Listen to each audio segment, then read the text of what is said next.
evening. Could I ask everyone to please take their seats? Good evening, everyone. Can I please ask you to take your seats so we can begin the meeting of the Board of Police Commissioners?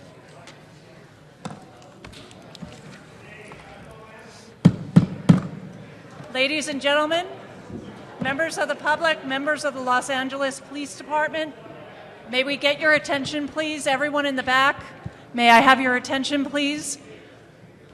Thank you very much. Please take your seats.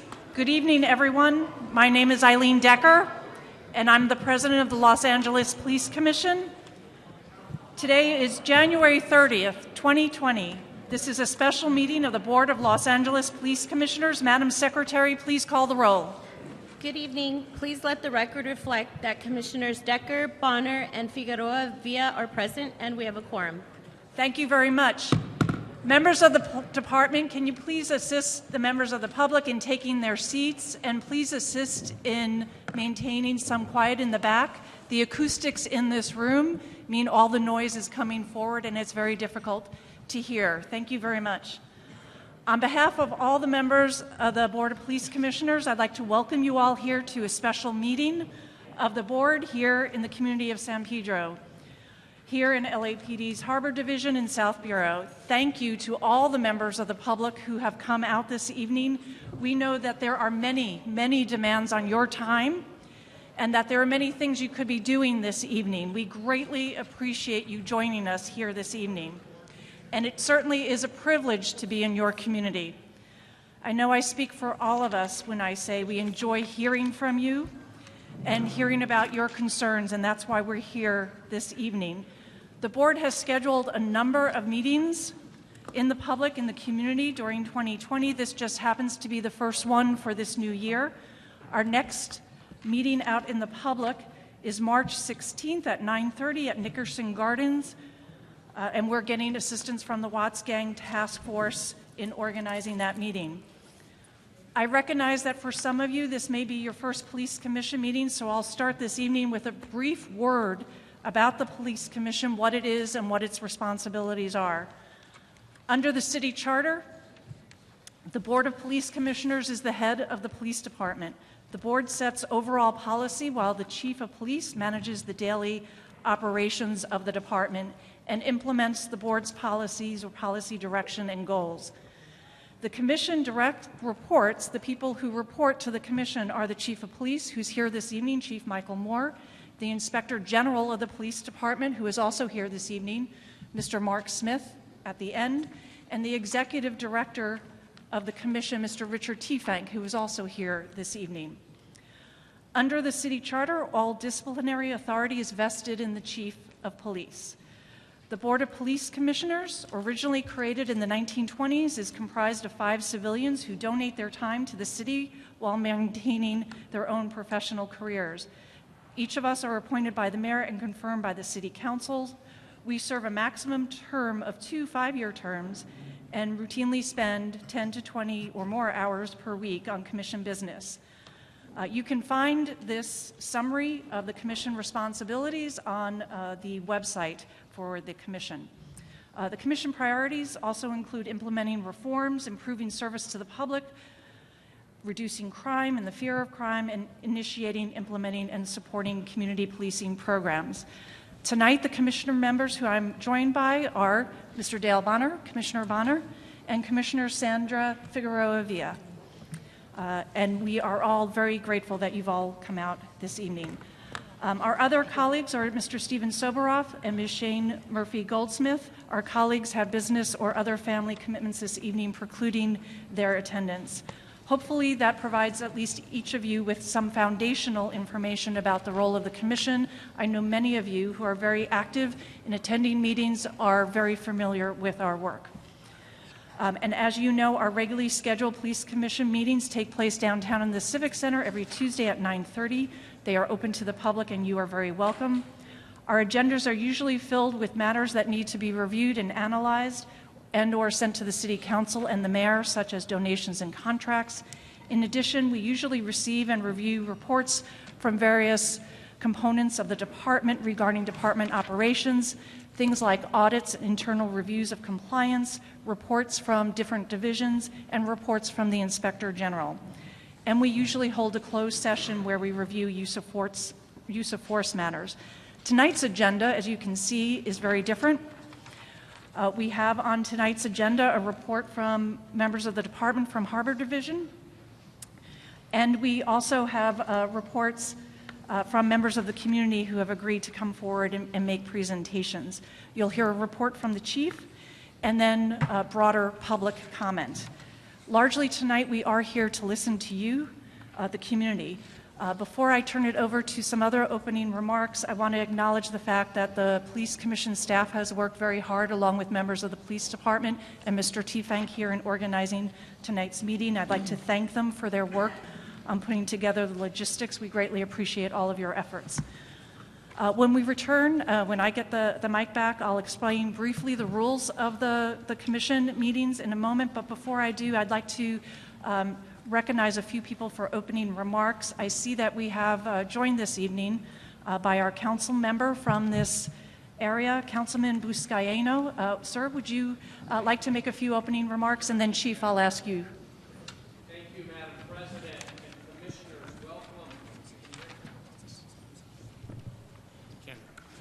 Welcome and thank you so much. Thank you so much. Welcome to San Pedro. It's great to welcome our police commissioners here. Let us remind ourselves that this police department is run by our Civilian Oversight Commission, and I thank you wholeheartedly on behalf of the residents of my district from Watts to the waterfront for your continued service to the department and its men and women and the city of Los Angeles.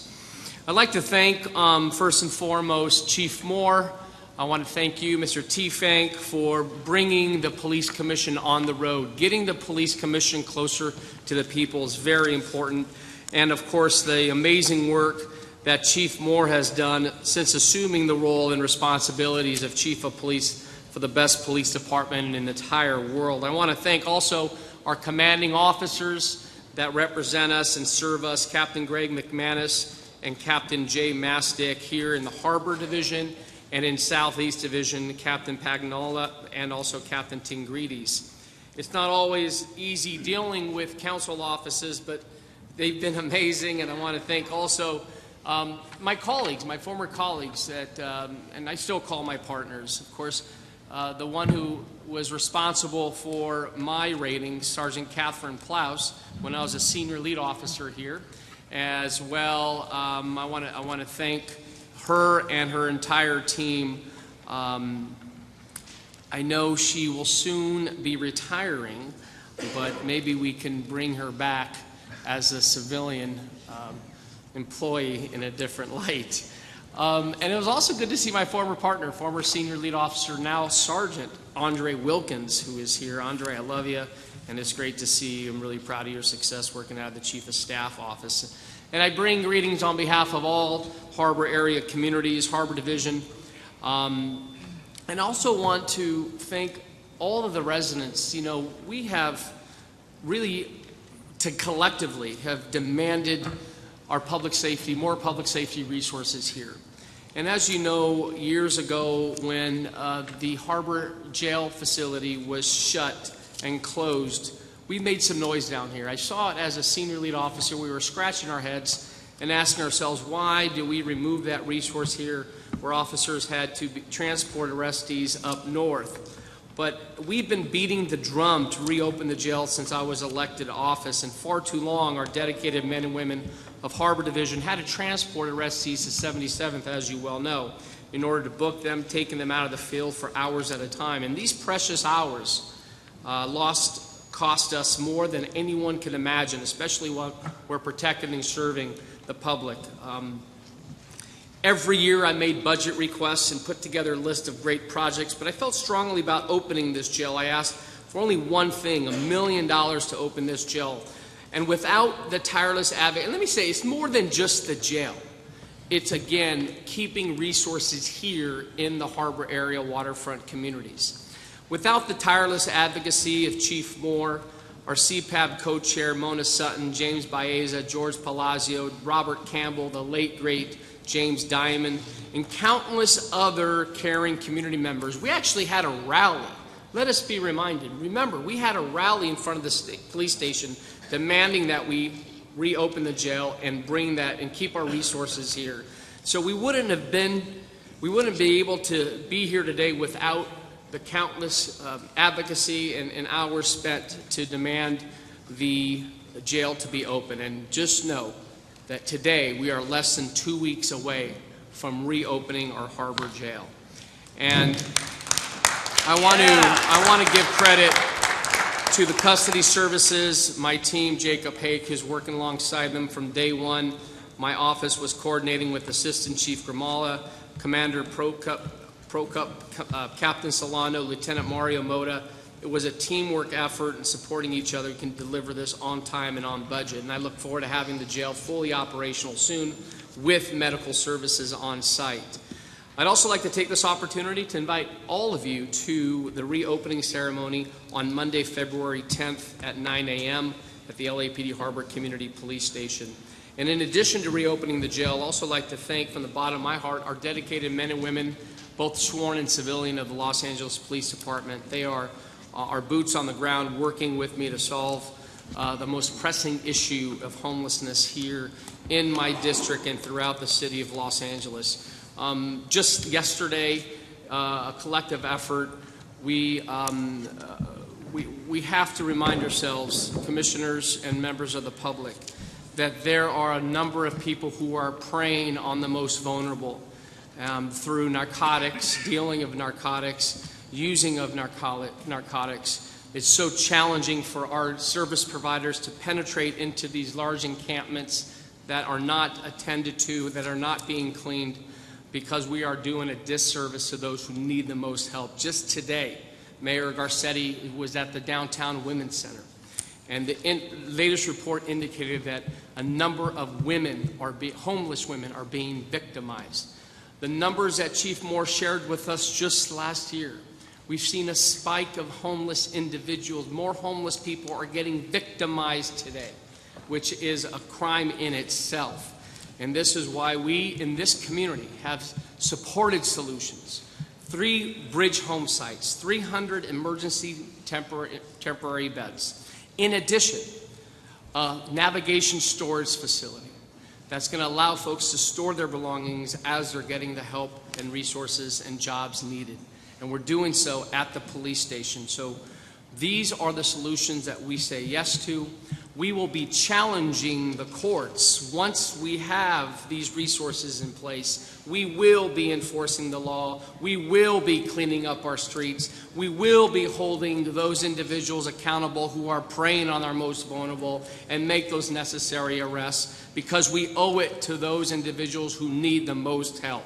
So I've often said that we need a balanced and compassionate approach in addressing homelessness, and our police officers, service providers are doing just that, working with other departments on a daily basis, and I look forward to continuing this discussion we'll be having tonight and the community feedback the Commission will receive from my residents here. So again, thank you for coming and bringing the Commission to the people, and I'm just so blessed to, one, be a part of this LAPD family over the years. I was just in Watts earlier today, Madam President and Commissioners, where we celebrated the groundbreaking of the CII Institute, where it will be the official home of the Watts Gang Task Force. Nowhere in the country are you going to find a gang task force that is so effective, that is so successful, of building the relationship, that trust, faith, and confidence between the police department and the community, where we're seeing constant reduction of violent crime because of that relationship.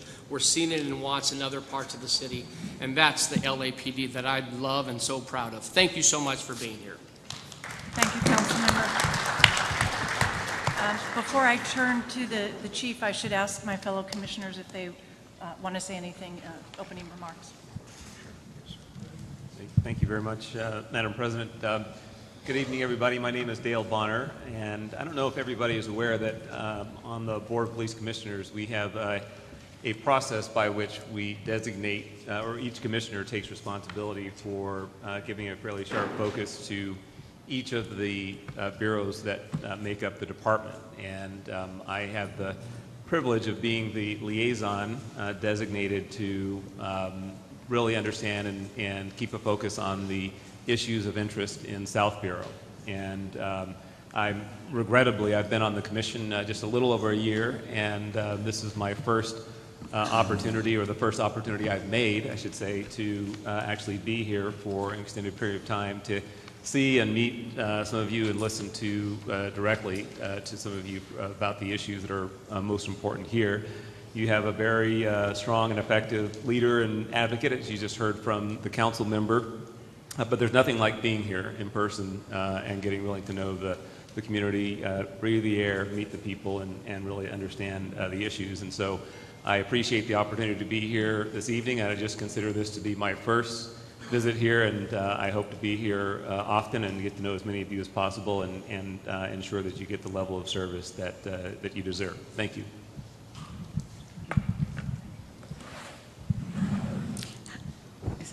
Hello, yeah, my name is Sandra Figueroa Villa. I've been on the commission appointed by Mayor Garcetti since 2013. My day job is I run a nonprofit in the Echo Park area that provides children, youth, and family services, one-stop walk-in for whatever families need. I remember when I first joined the commission, I was appointed and I wanted to familiarize myself with parts of the city that I didn't know well. And one of my first ride-alongs was here in the harbor, and I met with Councilmember Buscaino, and back then his number one issue was to open up the jail. So it took how many years, but we did it. So thank you. I'm really happy that we came back. I believe this is my second time at a community meeting, so thank you so much for having us. Thank you. Chief Michael Moore. Madam President, thank you. I'm going to keep my remarks brief because I have a report later in tonight's agenda. And it's good to be in San Pedro here in the harbor area. Looking forward to hearing the remarks from various stakeholders. We have a full agenda, and tonight is a great opportunity to hear from you and identify what progress has been made, but also the challenges and opportunities we have in front of us. Good evening. Thank you, Chief, and we look forward to hearing your report. A quick note on the rules. They're outlined on the front page of your agenda. I will endeavor to follow those closely. Just a few comments on that, particularly because of the large turnout tonight. I ask that you do follow those rules. I ask everyone to give all the presenters your attention. You may agree or disagree with what is being said. Please hold your comments until the appropriate time, and that time is during the public comment period. If you wish to speak, please submit a card. The cards, I believe, are on the back table. Is that correct, Mr. Tiefenk? Yes, ma'am.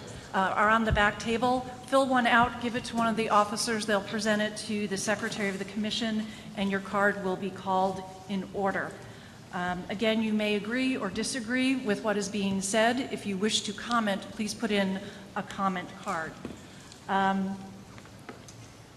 And one other additional note to keep in mind, when you seek to make public comment, you write down the item on the agenda that you wish to comment on, and that is the matter to which you need to address. General public comment is for any other issue that you wish to bring to our attention, and that is item 3 on the agenda. So with that, I'll begin on agenda item 1A. The department is going to make a verbal presentation. These are representatives from Harbor area, I believe. I'm not sure entirely who's presenting. Chief, will you be introducing the speakers, Chief Scott, or?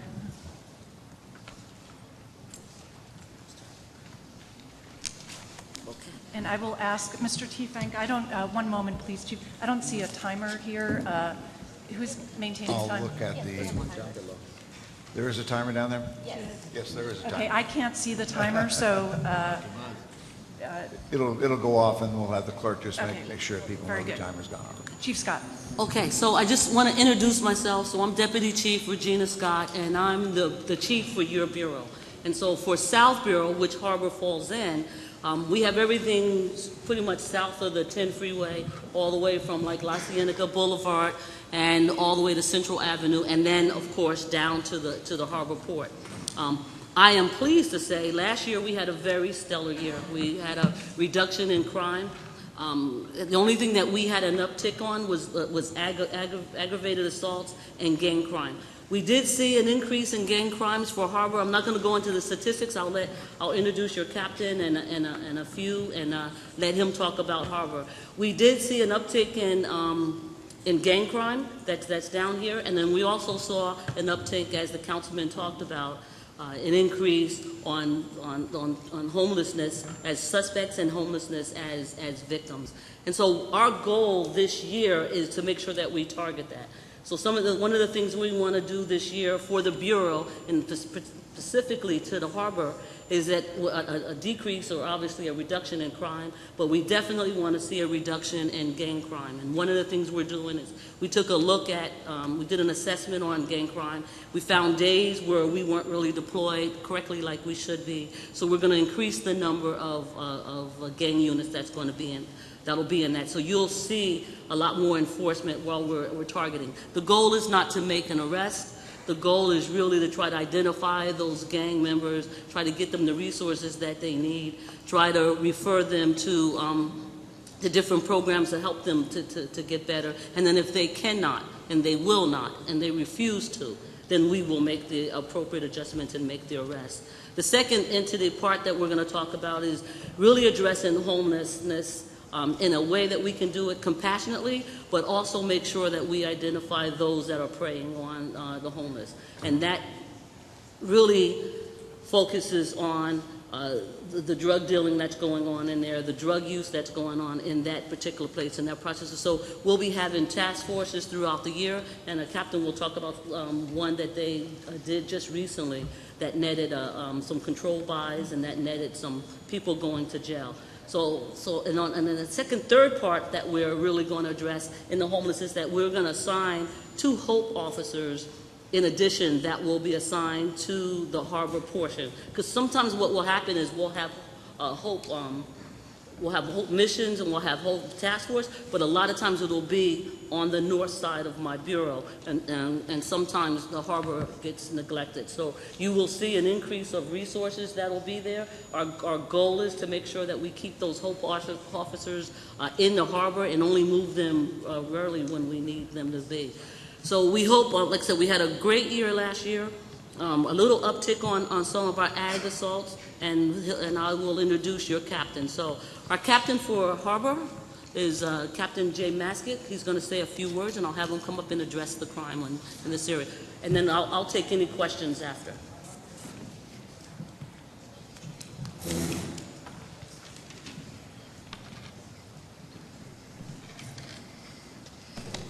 Good evening. My name is Captain Jay Mastick. I'm the patrol commanding officer here at Harbor. Harbor area consists of 28 square miles. We include the Harbor Gateway, Harbor City, Wilmington, and San Pedro. We police a population of approximately 180,000 people, and that swells to about 220,000 people during the day due to the port. In terms of crime, over the course of 2019 compared to 2018, we had an overall decrease in crime of all the crimes that we track as a city that we report to the FBI. It was an 8.6% decrease, and this is over our planned, every area has a planned decrease, and we strive to achieve a 1% drop, but any more than we can achieve that is certainly better. So this year, Harbor area had a 8.6% decrease in overall crime. Compared to the other 21 geographic areas, Los Angeles Police Department, we ranked 7th best in terms of crime reduction. Overall, this was very good news. We also had some challenges ahead as well. We had a 4.9% increase in aggravated assaults. This is violent crimes, this is shootings, this is stabbings, crimes of that nature. And we also had a 12.5% increase in homicides. We had 18 in 2019, and we had 16 homicides in 2018.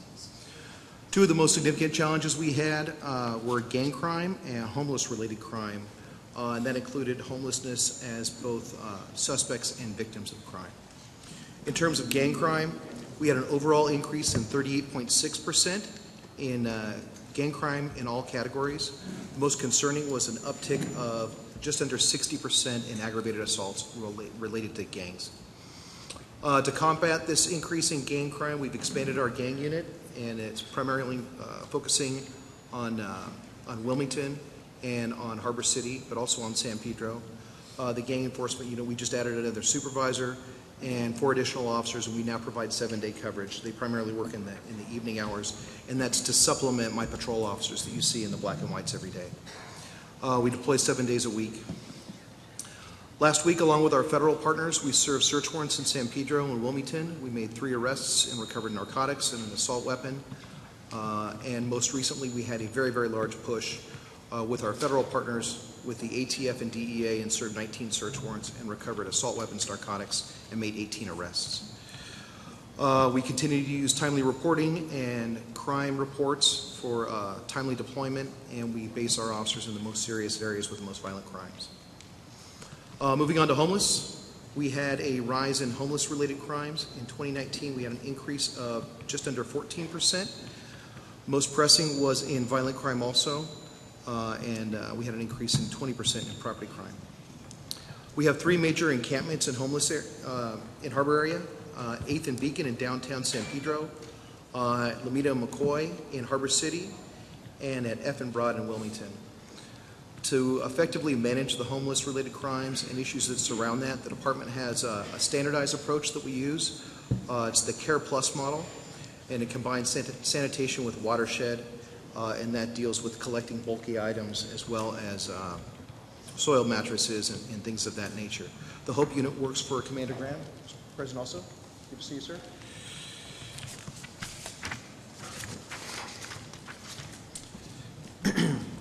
Council District 15 gets 4 Care Plus cleanups a month. 3 of those occur in Harbor area. And Harbor area alone has 4 officers we have that are assigned to the Quality of Life Unit that works with the day-to-day homeless problems in Harbor, typically at those 3 encampments that I had mentioned previously. Our officers are very well versed in our local homeless population, and they typically know these individuals by name and where they come from and what special circumstances they have surrounding their homelessness. Yesterday we completed a narcotics operation that focused on drug dealers and on people with active arrest warrants in and around the homeless encampment at 8th and Beacon. We made several arrests, and that was coupled with today a Care Plus cleanup that cleaned up those bulky items and hazardous material in the area. This is an area that we strive to improve upon, but we're looking on making improvements every day in this area. That's all I have. Captain, would you like to speak on the Harbor Jail? This is Captain Rolando Solano from Custody Services Division. Thank you.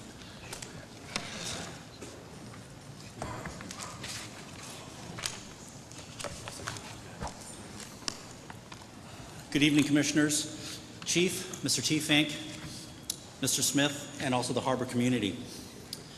I'm Captain Rolando Solano, the Commanding Officer of Custody Services Division. With me is also the Assistant Commanding Officer of Custody Services Division, Captain Gary Newton. To give you a little bit of background on Custody Services Division, we operate 3 regional jails, the Metropolitan Detention Center in downtown, 77th Jail, and Valley Jail. We also operate 2 area jails, Hollywood and Pacific. And effective Sunday, February 16th, we will be adding a Harbor area jail to that list of open LAPD jails. A brief history of the Harbor Jail. Since 1962, the Harbor Area Community Police Station served the communities of San Pedro, Wilmington, Harbor City, and Harbor Gateway. When the old Harbor Station was built, they also built a jail attached to the station at that time. Flash forward now 40 years into the future, to March of 2002. The Proposition Q public safety bond was funded, and this provided $550 million for a 7-year program for the construction and renovation of 14 LAPD facilities. The new Harbor Area Station and Harbor Area Jail was included in this program. So late in 2005, the old Harbor Police Station with its jail was demolished. Now, the Harbor Area Community Police Station continued to operate out of temporary structures. However, a temporary jail was not feasible. So 4 years later down the road, in April of 2009, the current Harbor Area Community Police Station opened its doors on April 25th, 2009. And the new Harbor Area Jail opened approximately 6 months later on October 2nd, 2009. but unfortunately, due to budget constraints, the Harbor Jail was closed less than 1 year, which was later in July 2010. And these same budget constraints impacted and saw the shuttering of 4 additional area jails. Both Devonshire, Southwest, and Harbor were closed in 2010. The following year, in 2011, Wilshire Jail was closed. And finally, in 2012, the Foothill Area Jail was closed. So when Harbor Area Jail opens next month, Harbor Jail will be the first of the 5 shuttered area jails to reopen. I'd like to thank you, Chief. I'd like to thank the Commissioners, Council District 5, and everybody in the Harbor community for your push and efforts to make this support, to give us the support and make it the success that it is. And the way you did this was, Chief, in that 2019-2020 budget, that $1.9 million, that's what it took to get Harbor Jail up and running again. And as you can imagine, being closed for almost 10 years, many of the existing equipment and computer software was either obsolete or no longer functioning. Now, we have made the necessary repairs and added additional security and safety upgrades, including the installation of digital camera system to include a camera in every cell. Also, additional inmate safety upgrades included metal fabrications to eliminate what we call anchor points or ligature points to help prevent suicides inside the facilities. A few more facts about Harbor Area Jail. It is by far the largest LAPD area jail. It takes 27 detention personnel, consisting of 7 detention supervisors and 20 detention officers, to operate that facility 24 hours a day, 7 days a week, all year long. The jail has a 65-bed capacity, which is approximately double the capacity of any other area jail in the LAPD jail system, and it provides separate housing for both male and female inmates. The facility is 16,250 square feet and incorporates a modular design with a security booth that allows assigned staff to have direct visual contact with the 2 floors of the housing cells. The modern security booth also houses a control panel for all electrical door locks within the jail, as well as all exterior jail doors, and has monitors for all the cameras in the facility. Unlike other existing area jails, the booking and processing areas are also physically separated from the housing section of the jail. Also, there are 9 temporary holding cells located in the booking area. With that, that concludes my presentation regarding the jails. Thank you very much. Chief Scott, are those all the presentations from the department, from the division? Yes. All right, now we'll move on to public comment. I understand, Madam Secretary, there are 4 cards Yes, that's correct. We have 4 cards on item A. on item 1A. A reminder to members of the public, it will be 2 minutes. If we get over 10 cards on any item, I will reduce the time this evening to 1 so that we can hear all the public comment at the end.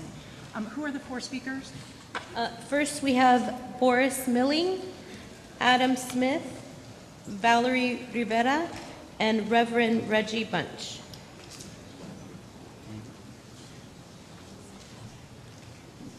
And the first speaker was, again? Boris Milling. Is that person here? Not here, we'll move on. Next person? Adam Smith. Mr. Smith?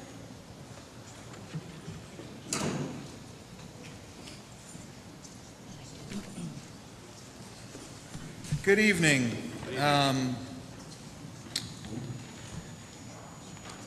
Yeah, it's just interesting. I live in West Los Angeles, and a through line that I see from whatever bureau or division I happen to be in is the stories of homelessness and the LAPD response to that. You know, the captains, or the chief and the captains have talked about the quality of life issues and homelessness and the care, you know, showing compassion while also talking about crimes regarding homeless people. And just 2.5 weeks ago, we saw in Pacific Division the compassion that LAPD shows with the homeless population when they rolled up and shot and killed an unarmed man in the back named Victor Valencia. And no, that wasn't in the Harbor Division, but when the LAPD talks about homelessness as something that they're compassionate about, I think it's worth lifting up. At last week's meeting, they talked about their third quarter of 2019 homelessness report, and it shows that 1/3 of all use of force incidents by the LAPD are committed against the houseless population, a population that's 40% black in a city with a population that is 9% black. And in Harbor Division, I don't know if Daniel Ramirez or Arturo Urrutia are here, but the kind of compassion that the LAPD showed for people like Eric Rivera, who was walking down the street in Wilmington in 2017 on June 6th and was executed and run over with a LAPD police car, that's the kind of compassion I see. Thank you, Mr. Smith. Valerie Rivera. 2 minutes, ma'am. So let's talk about life issues. Because my son, Eric Rivera, was murdered by 2 negligent LAPD officers, and they didn't care about his life. You all didn't care about his life because you guys find it in policy of what they did by jumping out of their car, failing to put it in park, leaving it in drive, shooting him 7 times with a bullet to his head, claiming that they thought the officer was shot when in reality he tripped, falls, and scrapes his elbow on the street himself. Realizing the car is still in drive, catching up to it, by that time it's already over my son's dead body. And instead of stepping on the brake, he steps on the gas. And then instead of taking the car off of my son's lifeless body, that's now pinned underneath the whole front of their bumper, they leave it on top of him for 12 hours. Not giving a shit about my son's life, causing him to get excessive burn marks on his chest as well. And for the last 2.5 years, I've been fighting every single day to seek justice. And I haven't seen you guys in quite a few months, but that doesn't mean I don't think about you guys every day for what you've done to my son and to my family. So I'm blessed to be able to come out here today to remind you guys that Eric's still very much loved and that my son is still very much missed and that he's got a mama that is fighting for his justice. And one day I will get it, when those cops will be behind bars. And y'all, again, are just a huge disappointment to me. Say his name! Eric Rivera! Say his name! Eric Rivera! Say his name! Eric Rivera! Next speaker, please. Thank you, sir.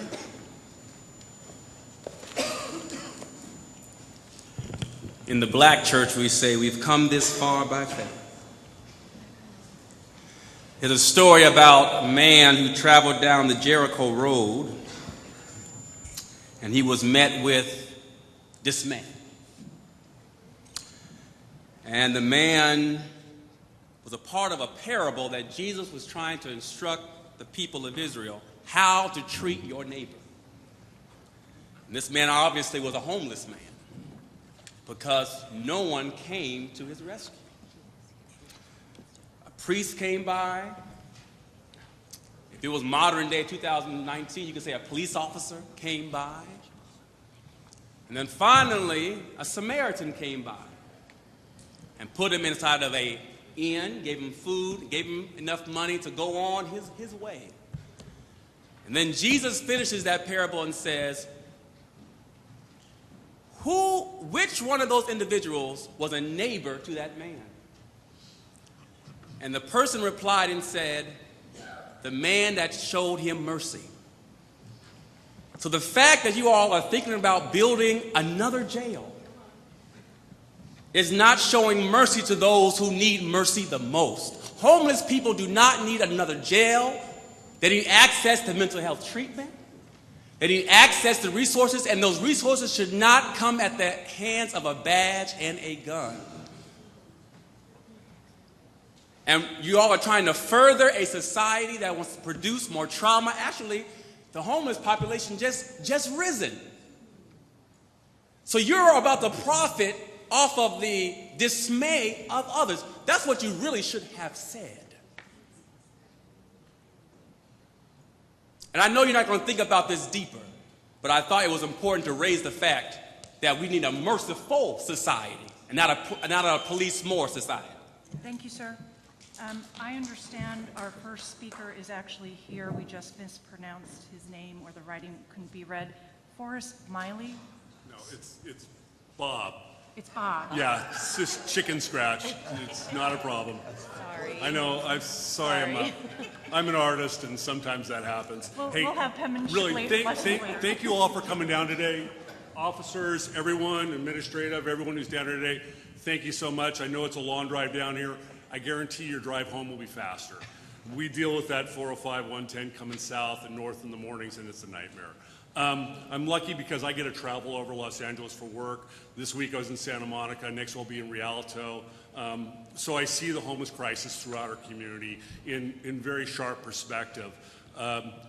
Here in CD15, we've been lucky enough, especially in Harbor Division, we're fortunate and very different than the rest of Los Angeles, that we have a great relationship with our law enforcement.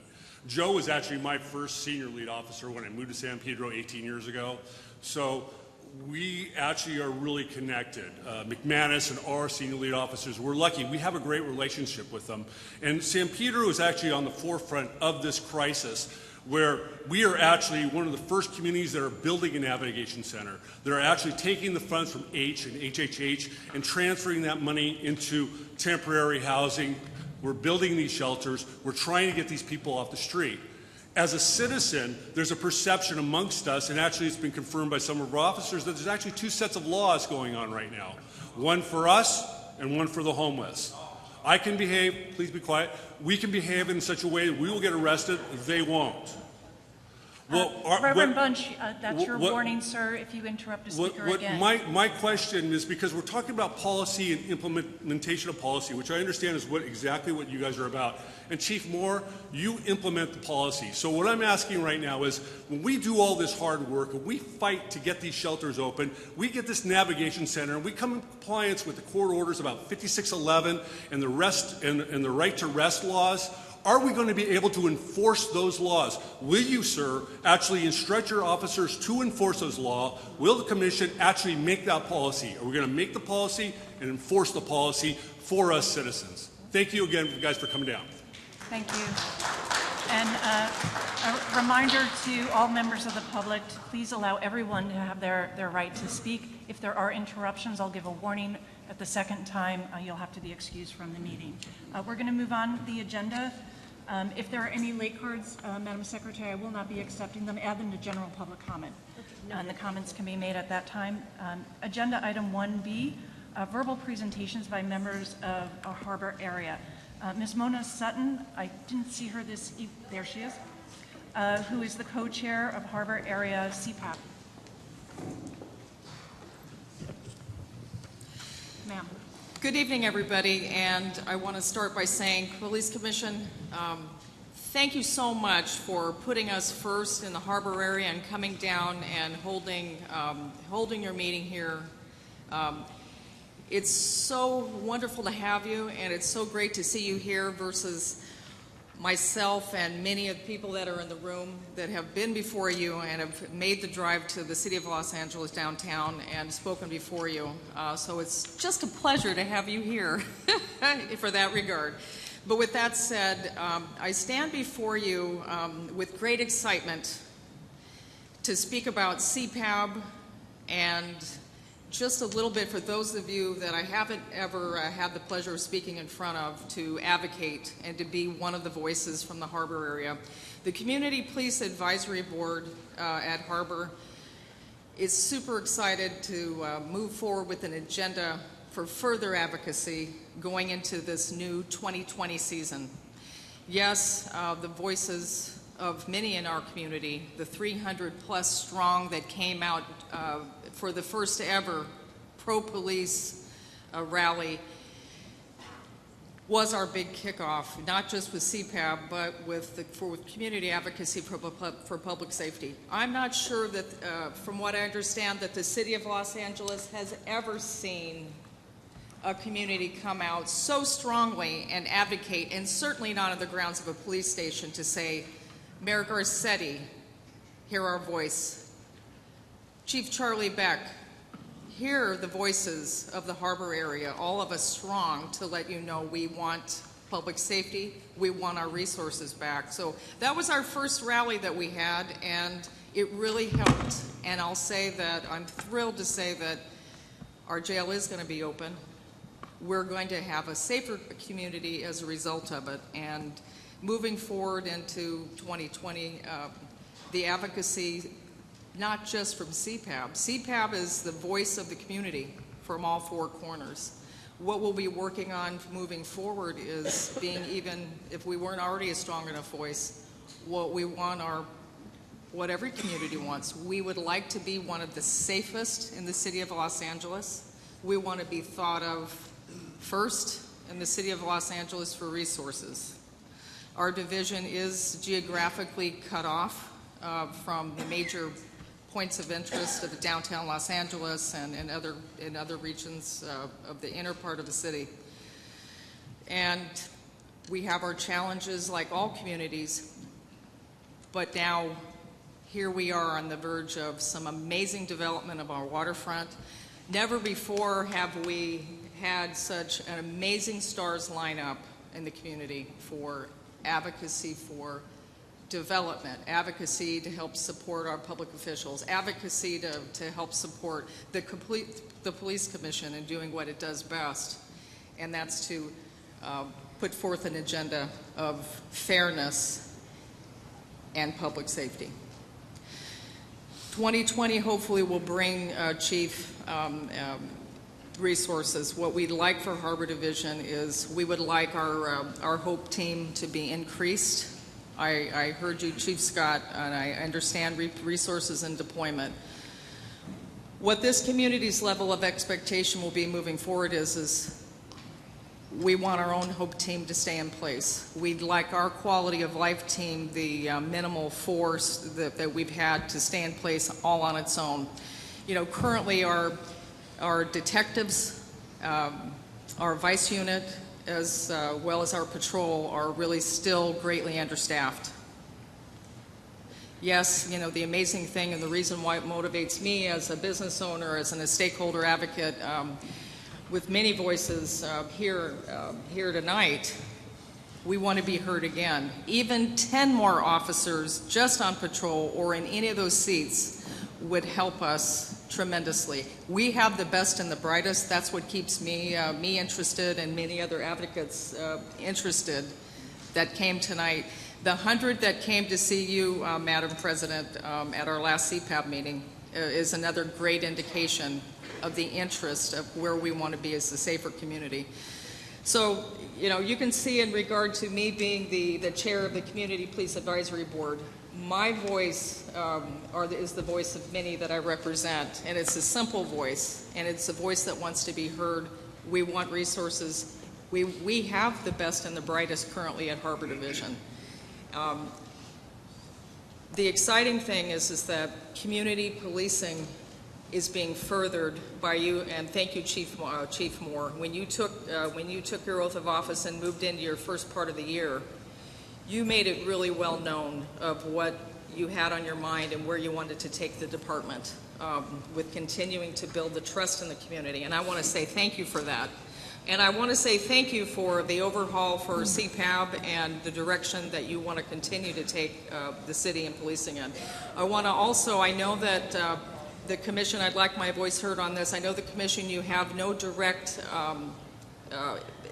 command over the City of Los Angeles budgets, but I'll tell you, we're going to continue to advocate for more money to be spent on advertising for police officers. We need to build, and we know this in the harbor area, we've looked at the numbers, we need to build a stronger and stronger force and to give our communities back resources. We hope that it won't take that long. We hope that maybe in this next appointment period, Chief, that we can see more patrol bodies and that we can see some of the spots filled in detectives and vice as well as narcotics. So I want to say thank you for being here tonight.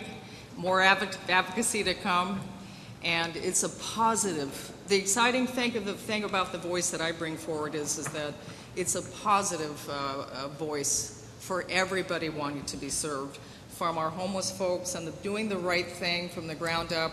But we also want performance. We want performance out of each and every department in the city of Los Angeles. We're expecting leadership, and we're expecting performance from city employees, and that'll be part of our advocacy moving forward into the new year. So thanks again for being here tonight, and I want to give a big shout out to everybody from the community that came out because you care. All the neighborhood watch block captains that are here tonight, everybody that posts on social media, everybody that has the desire to continue to teach your neighbor how to think, how to call, teach your neighbor that we have to empower ourselves to take good care of ourselves, but we also have to partner with the city of Los Angeles and the Los Angeles Police Department so that we can, we can continue to impress upon all of you that we want the best performance. We deserve nothing less than the best. We want the harbor area to be heard and to have the most amazing community with thoughtful development and thoughtful policing and great partnerships. And I'm excited that the speakers that will come after me are some of the community partners. Never before have we had chambers of commerce come forward and have a quality of life committee that have voices from corporate partners, business partners, from all sectors working on the most important thing first as our building block is public safety. And that means something different to everybody, but I'll tell you, to the Harbor community, what it means to us is that we can move forward as a crown jewel of the south end of Los Angeles in this district. So thank you again. I'm proud to stand before you and say thank you, community, and let's keep it coming in the new year. Okay? Thank you, Ms. Sutton. Is Mr. Kenny Green here? Sir. I'm just going in order on the agenda. Oh, you want to go, Tim? Good afternoon, good evening, whatever it is right now. Commissioner Decker, Chief Moore, Chief T-Flat. I'm at Toberman Neighborhood Center, been there for a little over 23 years. Got some great things going on over there. I oversee the gang intervention in Harbor. We have a bunch of services under there, prevention and dealing with youth that are gang engaged, gang involved, and their families, and just the whole community. We do a lot of community intervention as well. We also have a family source center there, and that deals with a lot of the other issues that the community have, good or bad or in between. We're there for the families in the whole Harbor. Then we have an after school program.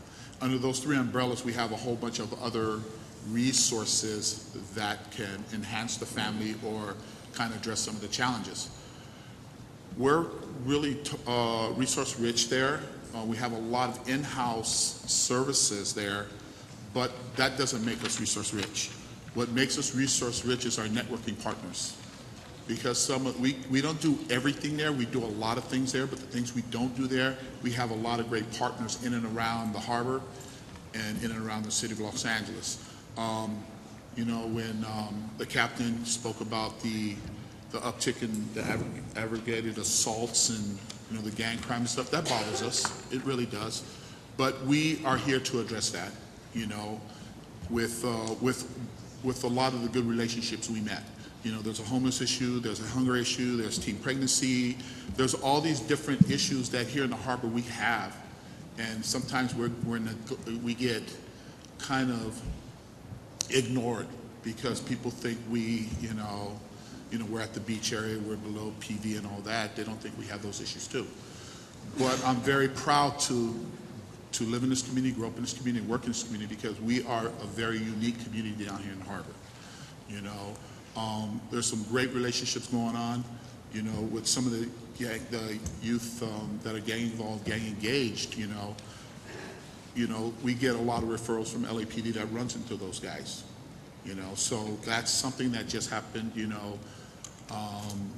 That we got part of the grid contract here in Harbor. So that's something that the grid instilled, but we've embraced that because those kids out there that run into law enforcement, they need to,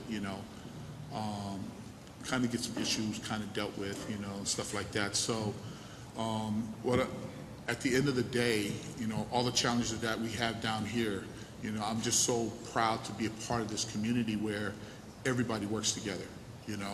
We try to collaborate on a lot of different issues, and I don't think just not only our agency is resource rich, I think this whole harbor is resource rich because the relationship that we've had built over the years to address some of those problems. You don't hear a lot of the stuff down here in the harbor because we do have our issues, but we try to address them as a village takes care of their folks. So, we're going to continue, partnering up with the beautiful people in the harbor. Embrace it, no matter what you do and where you come from, because we shouldn't work in silos. Because in order to make this community healthy, we have to work together. And the days of working in silos, I think, should be behind us. Thank you, sir. Thank you very much. Mr. Tim McCosker. Thank you, President Decker, Chief Moore, Mr. Teefank, and commissioners. Thanks very much for being here, and thanks very much for inviting me to speak for a few moments. I wear a few different hats in the community, whether it's on the Bridge City Alliance Board or the hospital board. I'm also the CEO of AltaSea at the Port of Los Angeles. In all of those capacities, we're members of the Chamber of Commerce. So I want to spend a little bit of time talking about the San Pedro Chamber of Commerce and its interactions with its very positive interactions with LAPD.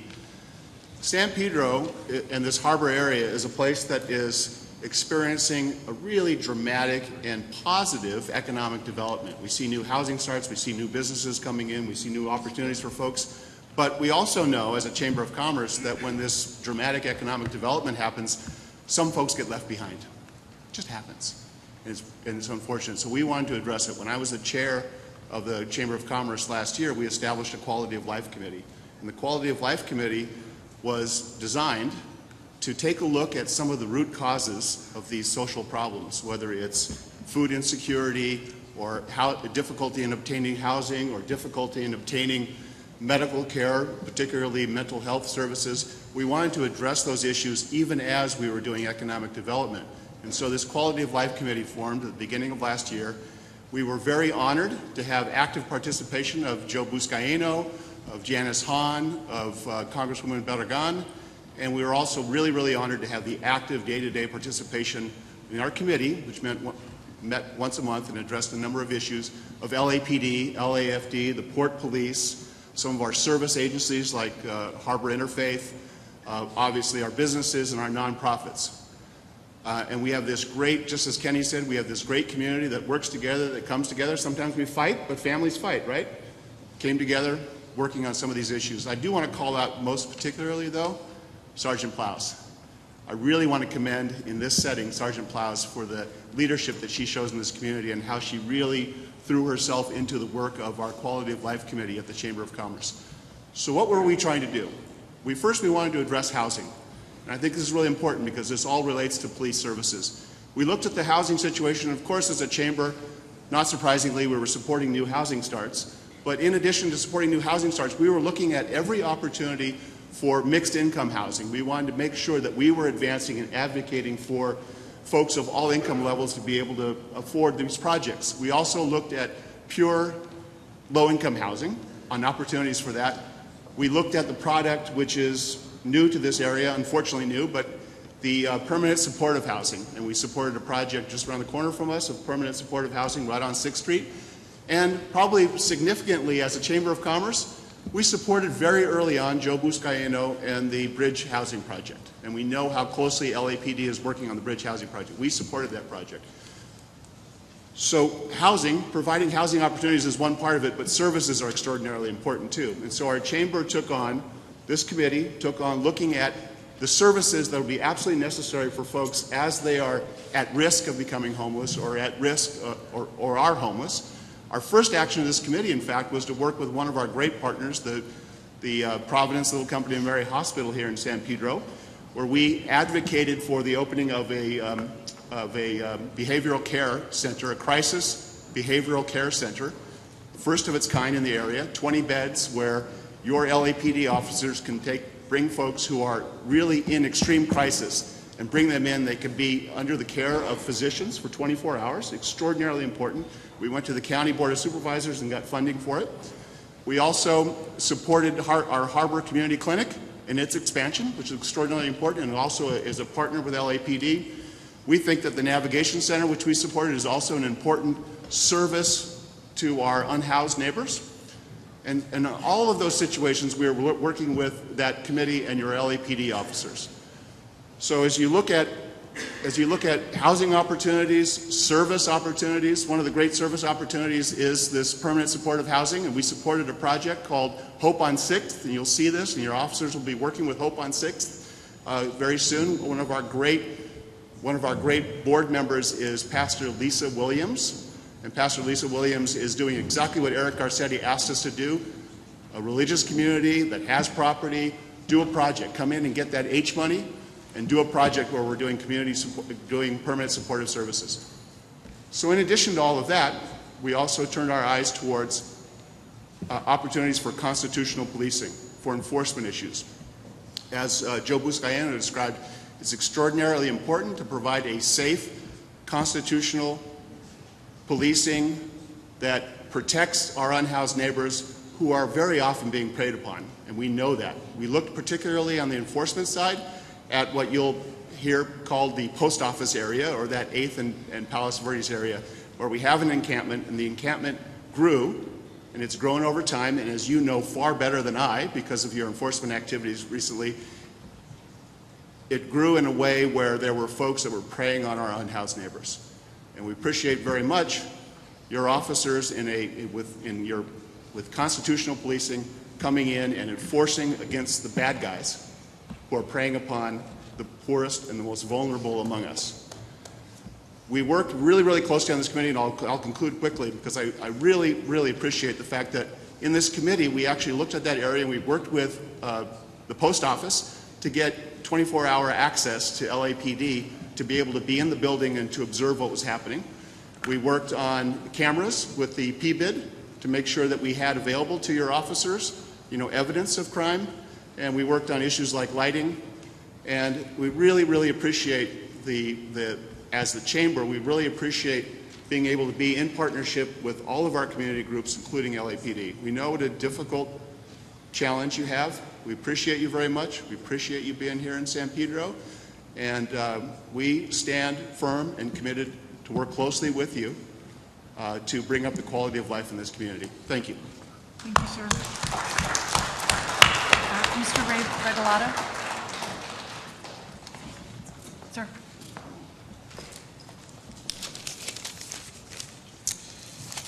Good evening. Good evening. Commissioners, thank you for being here. Mr. T-Fank, Chief Moore, thank you for coming out. Truly appreciate it. I want to start off with maybe a brief resume of what I bring to my community. I'm a president of our neighborhood council, Northwest San Pedro. I'm also a commissioner for the Board of Neighborhood Commissioners, the advisory to the neighborhood councils, the 99 neighborhood councils in the city.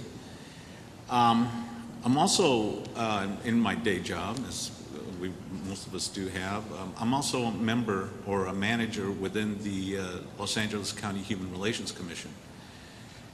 My whole life is centered around community. So I truly have an appreciation of what the Harbor community brings to their community. I'm going to say right off the bat that our community is an engaged community. We have diverse thoughts about what exactly how we feel about different issues. But the ability to be able to sit down and talk about them, making decisions to help drive drive some of our advice to neighborhood council partners, city government, city leadership. I'm very proud that I think as a Harbor community we do a very good job. In our neighborhood councils here in the Harbor community, just so that you know, we have 109 members sitting around the table with our various neighborhood councils. 109. And that's just a fraction of how our civic engagement is exhibited, because we also have neighborhood watch groups. We also have a great CPAP group, as Mona has mentioned. We have people who are civically engaged through their work, as you could tell by Mr. McCosker and also Kenny Green. We are an engaged and an involved community. I'm so happy that you're down here to see what we're all about, because as it has been mentioned a little bit before, we do not sometimes feel that we get the positive exposure that we provide to the city of Los Angeles. Some of the areas in which our neighborhood councils look into is the issue of homelessness. We also look at what it means to be aware of our surroundings. We have the largest port. We engage with that port. We understand that the port can be a target eventually at some point. So we are able to engage with the Port of Los Angeles and be able to talk about what some of our concerns are. We also have a very engaged public safety group of individuals, people in our neighborhood councils involved with public safety. We know the importance of preparedness. We know the importance of CERT teams. We know the importance of being aware of what it is that makes us unique. We are connected to the city of Los Angeles by a very narrow strip. And in that narrow strip, we have also more community members who are so engaged and they want to be heard and represented. We are the pulse of the community. I'm happy to say that I see many neighborhood council members here in the audience today. I am so grateful that they are here. Thank you for being here, neighborhood council colleagues. But I'm also very proud of the fact that I want to say that within our neighborhood councils, we have an extremely good relationship with LAPD. Their senior lead officers are top-notch.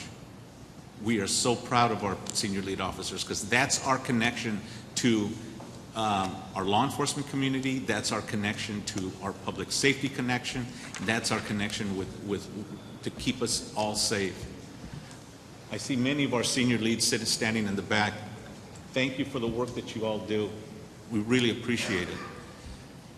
Do we all agree as to what is important to us? No. But that's what makes us diverse. That's what makes us so important. We could sit at the table, have varying ideas of what's important, and we can talk and discuss those things.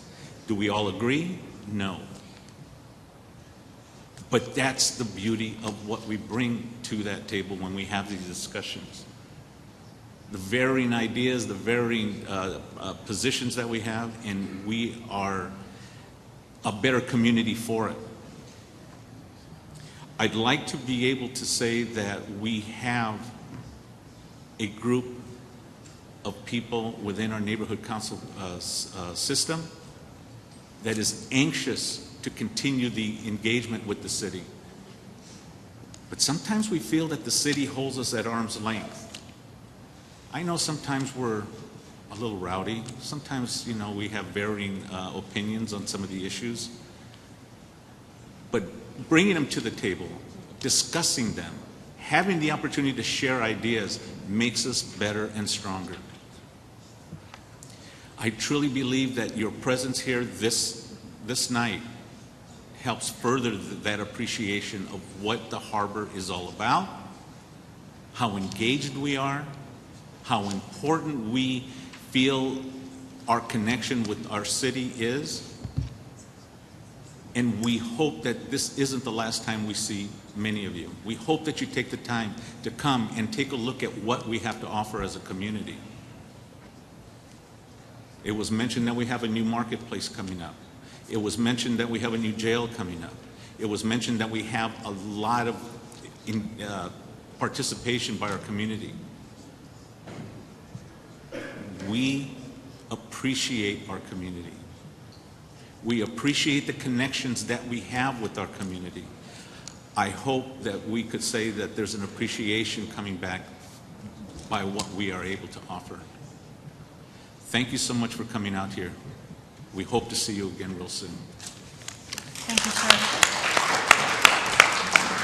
Thank you, and thank you to all the residents of Harbor for those various presentations. We'll now turn to public comment. Madam Secretary, how many cards are there? We have 3 cards. The first speaker, James Preston Allen. Second speaker, Jamie Garcia. And final speaker, Stephanie Park. Good evening, commissioners. Good evening. I'm a 50-year resident of San Pedro. I have spent, I'm one of the longest serving members of the Neighborhood Council for Central San Pedro. The idea of opening the jail was an idea that was supported by the neighborhood councils and promoted. And to my friends and visitors here in the harbor area, the point of opening the jail is not just for law enforcement, but it is for access to justice, because the people who are in that jail also need to have access to their lawyers and their family. And when somebody's booted out at 77th Division at midnight without any money to get home, that is not justice. Having the jail in our community provides access to people who are in the community who, for right or wrong, are serving time in that jail. Not only that, it saves the police department a lot of time transiting people to jail. So our neighborhood council is an effective voice here. It is a city chartered portion of the city. Section 900, if you look it up. They are electeds from the community. And like my colleagues said, sometimes we feel so distant from the power at City Hall. Neighborhood councils are part of the neighborhood empowerment department. And the idea of empowering the neighborhoods is part of your plan for constitutional policing.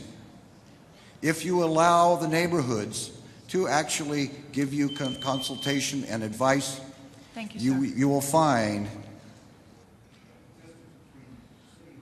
Thank you, sir. Appreciate that. Thank you, sir. May I ask everyone, particularly in the back, you may not realize it when you have those conversations, the sound is echoing up here, so I could appreciate if you either keep your voices down or take the conversations outside.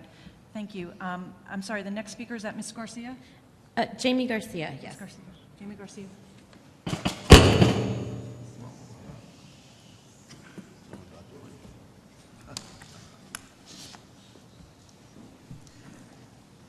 So we're meeting in the community now. So you all are very definitely familiar with me, Jamie Garcia, and the Stop LAPD Spying Coalition, because if folks haven't been following the news, we helped to dismantle, or we did dismantle, the laser program which LAPD was running and putting people on secret lists at their whim. So I don't know if what's here is amnesia, a lack of imagination, or if it's just manufactured consent. But I often wonder who considers themselves a stakeholder, because there's so much being talked about houseless people, and I haven't seen one houseless person come up here and talk about their experience with LAPD and talk about their ability to access these quality of life resources. And we can't talk from both sides of our mouths, and it makes me realize as much work as I have to do to, explain to the commission what's going on with LAPD, I realize there's so much work to be done in the community, because as we speak about quality of life, we use the word resource to describe a cage, resource to describe guns, resources to describe, batons. And, being a nurse, I realized, wow, there's so much disorientation, because I do not come to work with any of those things, and I actually help and heal many people who are unhoused. But, it shows you that there's a cultural revolution that's happening, and that many people will not tolerate the kind of anti-homelessness that gets cloaked in quality of life where we know that comes from broken windows policing rhetoric. And I just wonder, do folks here know about the FI card scandal, of how LAPD is putting people on the gang database illegally or just, at the whim? If they remember the laser scandal, the Metro scandal, pred polls being run and can't even be audited. It's just so much amnesia, lack of imagination. It's almost repulsive, but I realize it's a cultural revolution that's coming, and you all realize. Thank you, ma'am. Stephanie Park. Stephanie Hart.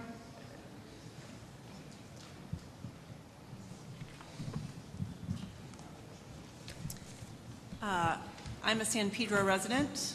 Happy to be a San Pedro resident. Just wanted to add my voice to the ones here tonight. It's important to me, yes, to feel safe in my community.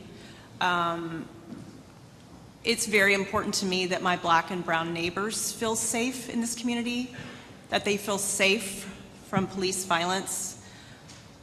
We know what the LAPD has done.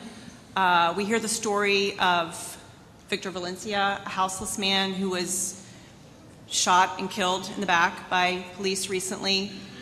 We definitely don't want that happening here in San Pedro or anywhere else in LA. We hear what happened to Eric Rivera, Eric Rivera, who was killed by police in Los Angeles, in Wilmington. We definitely don't want that happening here in San Pedro or anywhere else in LA County or in Wilmington.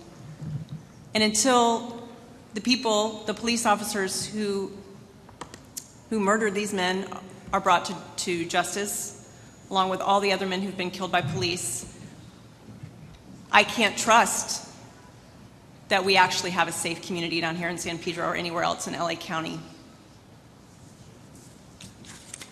Thank you, ma'am. That concludes public comment on item 1B. We'll now move to item 2, the report of the Chief of Police. Chief Moore. Madam President, members of the Board of Police Commissioners, Mr. Tiefenk, Mr. Wait, there's Smith. one more. I filled out a speaker card. I'm sorry. I'm sorry, maybe it came in late. We'll put it up for public comment. Okay. Okay, thank you, ma'am. And good evening, and to the Harbor community. Welcome. I'm Phil. Welcome tonight, and I'm glad to be here, and it's a great opportunity to talk with you and also, more importantly, even hear your concerns. I want to frame my remarks in a couple different areas. First, significant events, instances that have occurred since our last meeting with the Board of Police Commissioners. That is something we do each week with the board, and they typically involve, if there's any critical instances such as an officer-involved shooting or other significant matters involving police activities, I make some brief remarks to the public as well as to this board. I then follow that with some conversation about our crime statistics and latest information relative to the instances of crime as well, and then follow those remarks with our personnel strength. What is our numbers of sworn personnel, our civilian work staff, as well as our youth programs and our volunteers. So let me start by first saying that relative to the critical instances or significant instances that have occurred in this last week, on this past Monday, the department, at my direction and in consultation with the Board of Police Commissioners chair and the Inspector General and Mr. Tiefenk, published the critical incident video regarding the officer-involved shooting that occurred on January 11th of this year involving the individual identified as Victor Valencia. That it was in advance of our typical 45-day review and release process, and that was done in direct response to community concerns that had been identified, asking for information relative to 911, communication tapes, photographic evidence that we had, body-worn videos, and so forth, that we would typically put and comprise that video release. It is available online on LAPD Online. If you go to the website and look up our critical instances, and I'll draw your attention to the event that occurred. Again, it occurred on January 11th. Next, this past Sunday, not just Los Angeles, but the entire world, we suffered with the sudden and unexpected loss and death of Kobe Bryant, his daughter Gigi, and 7 others in a tragic helicopter collision that occurred in Calabasas. The significance to Los Angeles was not just the loss of of an icon and what his contribution was to us in this region and across the world. But the outpouring of love and support and people who wanted to express their condolences to the survivors, to the family members of all those that were lost. Los Angeles for LAPD began that morning working with our county counterparts. My conversations with Sheriff Villanueva as well as with Fire Chief Osby was to understand the facts and circumstances, but then also begin a process working with the Laker organization and the AEG in the downtown area to ensure that those the expected outpouring would be what we could provide for it in a safe manner, in a manner that would allow people to have an avenue.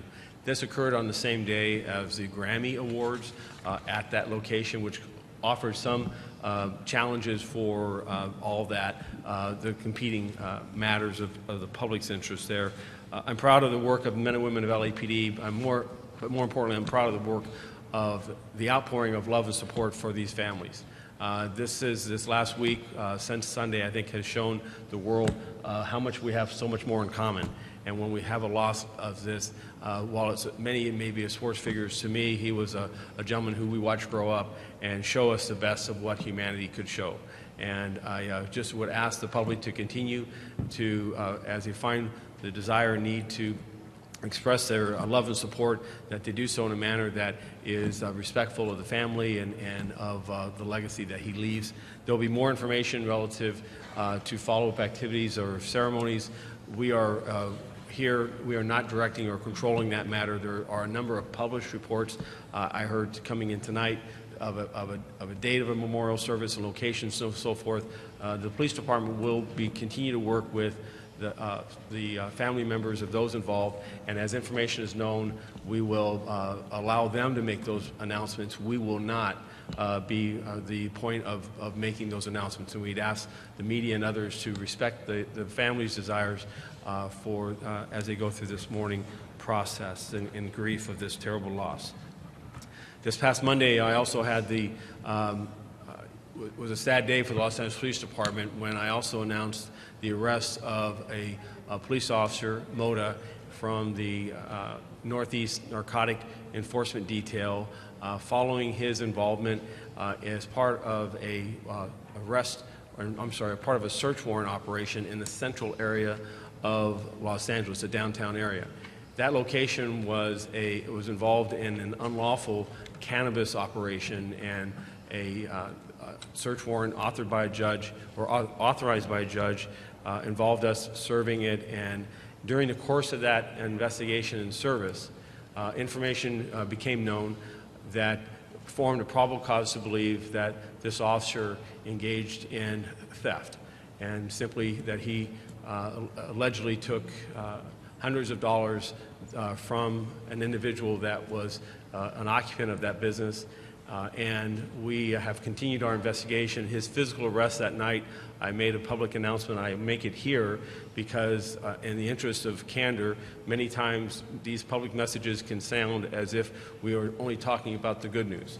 And my commitment as chief is to talk about that as good, but also those dark times and moments in which we fall short. And in this instance, I must regret to make this statement, but I am committed, as this entire organization is to root out instances in which people fall short and to hold them and bring them before the criminal justice system.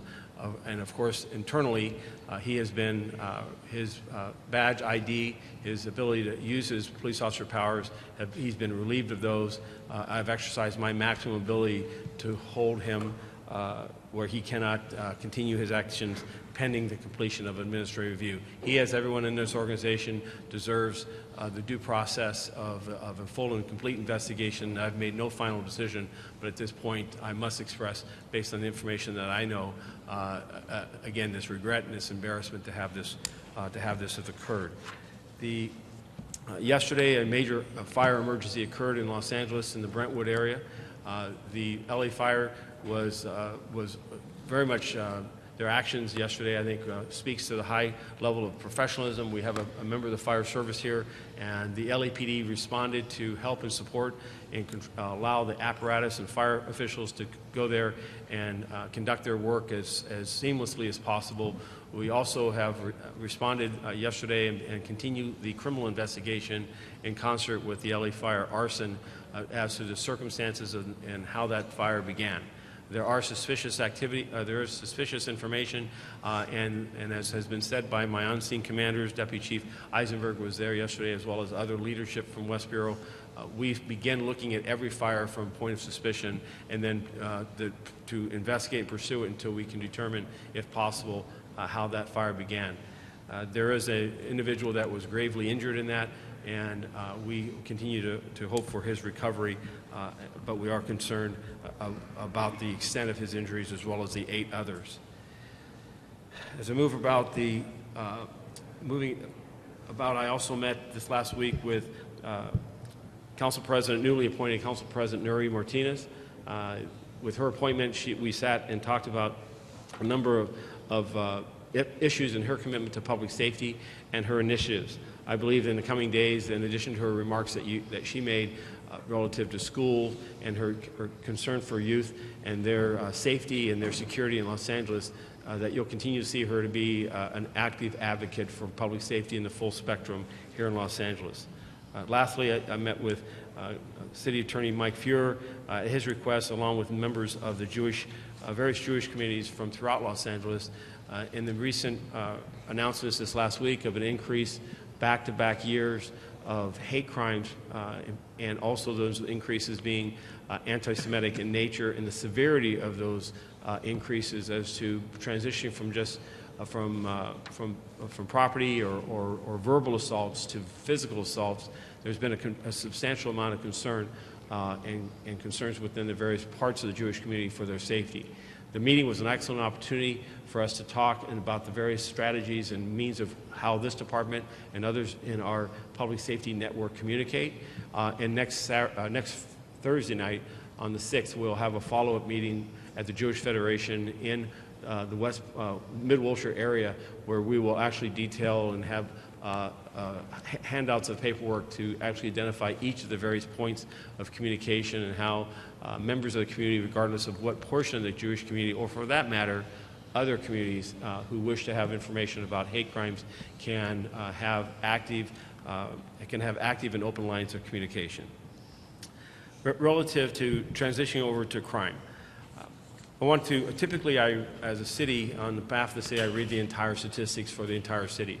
I want to take a moment, though, to the Harbor community and say that I've heard you clearly tonight, and I hope that in this last year and a half, and as well as time before that with the leadership of Chief Beck, that you have seen an organization that is doing its best to hear your concerns and shift and modify its practices, its deployment, and its resources so that we provide policing throughout this entire city that meets the needs of each of its communities.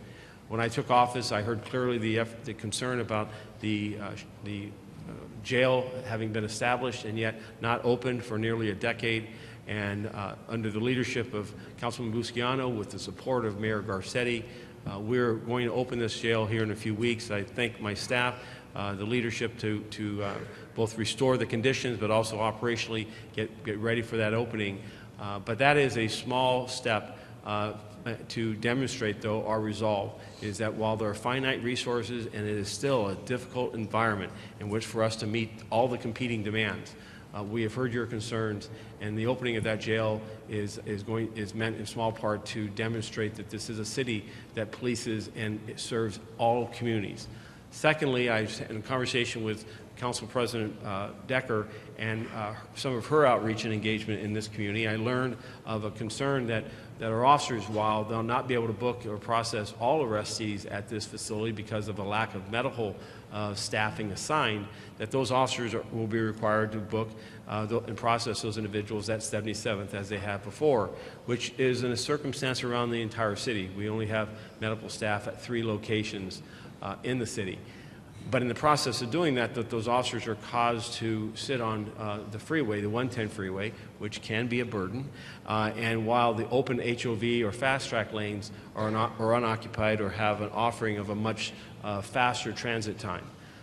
I have talked with the Bureau Chiefs, and we have rescinded what was an order that I think was well-meaning when it was placed 4 or 5 years ago to restrict access to that lane. But we will have officers today, anytime they're involved in administrative work, coming to or from the downtown or 77th jail transportation of arrestee, they'll have access to that lane.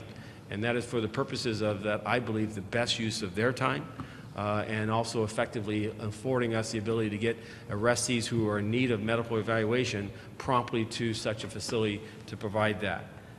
I want to congratulate the partnerships that you have here with the neighborhood councils, the Chamber of Commerce, the CPAB, the stakeholders in the harbor area who come forward and work collectively to improve the safety of each community. It is through your identifications of issues such as that and others that I believe makes us a better department. Our commitment going into 2020 is to continue to work in addressing, working with Toberman and other gang intervention and prevention resources to address this back-to-back year of increases in street violence. We believe much of it is related to established street gangs, and the fact that the city of Los Angeles is experiencing one of its safest periods in regards to violence and shooting violence and gang violence, but not this portion of the city, concerns me a great deal, as I know it does Chief Scott and it does the entire command in South Bureau. So this year, as we move forward, we are working with our federal partners and other law enforcement agencies to understand the more deeply entrenched hardcore elements of organized street gangs and how they're contributing to the shooting violence that we've seen the last couple years. Harbor overall still remains a very safe location, but this back-to-back increase and this troubling persistence of gang crime is a primary focus of South Bureau, and I know of the Harbor Command, and it is not a matter of us arresting our way on this issue. There is an enforcement posture of solving these crimes and bringing justice to people who have lost individuals to this shooting violence, but it is also working effectively with LA Unified School District and other school officials to ensure that the locations of schoolhouses are safe, going to and from school is safe, and that young people going to and from those locations and while at those locations have a confidence that joining or associating with a street gang is not a requirement for them to exist safely in any of their communities. So I look forward to being back here to have better results as we move through 2020. I believe this is a community that has the ability to work effectively on any problem and to find success, but I wanted to call out that this is a particular area of focus for us here in Harbor in 2020. Lastly, this issue of dealing with houseless individuals as far as their challenges, their needs, the impact they have as far as being victims or subjected to violence and predators, as well as communities feeling that their impact by individuals who are houseless that are having on their sense of safety and their sense of community. Our commitment this year, as it's been as last, is that housing or being houseless is not a crime, and that an individual experiencing a lack of ability to have shelter is a crisis, and a crisis that needs services, supportive services. Those services are not just housing, but mental health, shelter, as well as hygiene, and their ability to have the basic human needs addressed. That is not a police issue. That is a responsibility of us as a community, and the police have a role in that and a role of safety. However, during those resources, which I'm proud of the leadership of the city, Mayor Garcetti, Councilman Busquiano, with 3 bridge housing that's been established since this program was initiated a year and a half ago. The efforts to provide additional storage so that people can have places to store their belongings, that while those steps are in play and continue to need to be deepened, that we also have a growing challenge with people experiencing homelessness who are victims of violent crime, who are victims of people preying upon them, who are also experiencing narcotic trafficking and drug sales in their encampments or about those areas. Those are police matters, And I'm proud of the work that was just completed yesterday with the latest endeavor of focusing our resources to identify those that are trafficking narcotics and are taking advantage of people who are experiencing narcotic dependency and addiction, and using them as a lever for their own profit, their own greed. And I am committed that as we move through 2020 is to continue to go at that issue by identifying those who are profiting again at this tragedy that we see before us.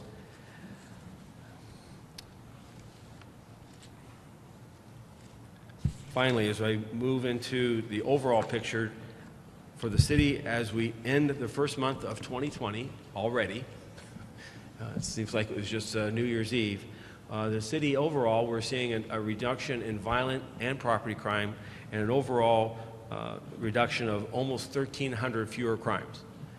As we look at our shooting violence, we've seen basically a slight reduction in the number of shooting victims, 2 fewer shooting victims this year versus last. These are it was a very short period of time, it's just an initial impulse, but the back-to-back reduction in violent crime and property crime we saw last year as we closed out 2019, I'm happy to say as we start into 2020, the overall crime picture in Los Angeles has continued to decrease. However, I will identify in the first 3 weeks of this year, we have seen a spasm of an increase in homicides. We're about 5 additional homicides today than we were a year ago, and individuals who are houseless, experiencing homelessness, make up a significant portion of those victims. And so again, it just points to the need for us to find resources, to find means and strategies in which to get people out of this crisis and away and into a supportive environment that allows them to transition away from this very at-risk situation. Relative to each week, I talk about any in-custody deaths and versus the prior period, we have had no additional in-custody deaths. We've had no other officer-involved shootings than what has been reported. So for the total numbers for in-custody deaths this year versus last, we've had 1 versus 0 last year. And for officer-involved shootings, we've had 2 officer-involved shootings this year, 1 involving a fatal.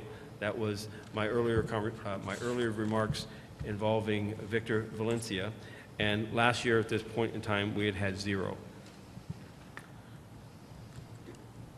As I move over to our personnel strength, this year, as of January 18th, we have 10,040 sworn personnel in LAPD. We have 3,011 civilian personnel, and we have 388 reserves with 1,724 cadets. And I appreciate your indulgence. I've taken a little more time than I typically do, but you've found your way here. I think it's appropriate that I, as a chief, speak directly to this community relative to where we're at and where we're going. And again, thank you for being out here tonight and for being a part of the shared responsibility of the public safety here in Los Angeles. Thank you, Chief, for that comprehensive report. Before I open it up to questions, I'd like to remind the members of the public, I think I neglected to say this earlier, you can submit a card for public comment anytime before public comment begins. At that point, it becomes late. So if you wish to submit a card on the Chief's report, now would be the time. And before I open it up to Commissioner questions, I also believe I neglected to ask the Inspector General to provide a brief overview of the work of the Inspector General's office, and it's relevant to the Chief's report because he reported on the incident involving Victor Valencias. So I'd like him just to briefly explain, if you wouldn't mind, Mr. Smith, the role of the Inspector General in oversight. Sure, happy to do so. So my name is Mark Smith. I'm Inspector General for Los Angeles Police Department. Our office is comprised of civilians who oversee LAPD. We are often described as the eyes and ears of the Police Commission, and we perform our role of oversight in a variety of ways. We do audits of systemic problems or concerns that we see throughout the department. We also take complaints of misconduct against any employee of LAPD and monitor the investigation of those complaints to make sure that they are handled thoroughly and completely and that they reach the appropriate outcome. And we also have a role in reviewing what are called at LAPD categorical or major uses of force. Those include, amongst other things, officer-involved shootings, and as the President of the Commission mentioned, the officer-involved shooting that the Chief was describing that happened recently involving Mr. Victor Valencia is one of those cases that will be reviewed by our office in great detail. We stand literally side by side with the department's own investigators in cases such as that as they gather the evidence to determine what happened and to determine whether the officers involved acted appropriately or inappropriately in any way. Although the department makes a recommendation to this commission about its officers' performance, our office also makes an independent recommendation before the commission adjudicates issues such as that one. And so overall, I'm happy to go into further detail if folks have questions, but again, our role is to do oversight and accountability for this police department from a civilian perspective, and we are separate from the chief's chain of command. We report directly to this commission and not to the chief or any of his subordinates. Thank you, Mr. Smith. I appreciate it, and I apologize for not asking you earlier to explain that. Commission questions, sir? Sure. I wanted to ask the question to the chief, and I wanted to go back for just a minute to the issue of the opening of the jail. Mm-hmm. And it, I think I understand it, but it causes just a little bit of concern when I hear the discussion, the opening of the jail discussed in somewhat celebratory terms. And so I just ask you to reflect, put it in some perspective and maybe address it specifically as to, or from two points of view. One is, what is the benefit to the community, but also there's a gentleman here earlier who spoke to the impact on those who may find themselves in custody at the jail. But so if you could kind of speak to those 2 points and anything else that helps to put it in a more clear perspective. So the opening of the jail adds to our ability to operate effectively and efficiently. This is not a matter of a celebration of an arrest of an individual or the fact that we'll be able to, quote-unquote, arrest more. It is instead the fact that we recognize that as a responsibility and pursuant to our sworn oath that we will protect and investigate and pursue those that would commit crimes against others and violate their rights. As those individuals come into our custody, and it's our responsibility to bring them before the criminal justice system, there are then protocols and requirements that we've got to go through, which includes the physical booking or placement of the individual. Presently, with the closure of this jail, that responsibility then entails I believe, an extended period of time on an officer's part where they're removed from the field and unable to work with the public and respond to other calls for service and emergencies. So the level of public safety actually is adversely impacted because the location of them placing or providing for the custody of that individual before that individual is brought before the criminal justice system is delayed. And that delay is because of the point of them having to transport and place them at a remote facility rather than a facility that's open right here impacts public safety because it removes officers out of the field for extended times. It is not the intention of the organization to celebrate the arrest of, I won't say anyone, because I will tell you that there are instances in which people have preyed upon and victimized others that I will celebrate their arrest, because I believe that we also have a responsibility to the victims and people who are preyed upon by others to recognize that the hard work of our people in concert with a community that wishes for there to be social order, that there are occasions for us to say thank you for stepping forward and being a member of a community that identifies those that would prey upon others. And I thank our men and women who go out and do diligent work in which to bring those individuals to the justice system. So it is a balance.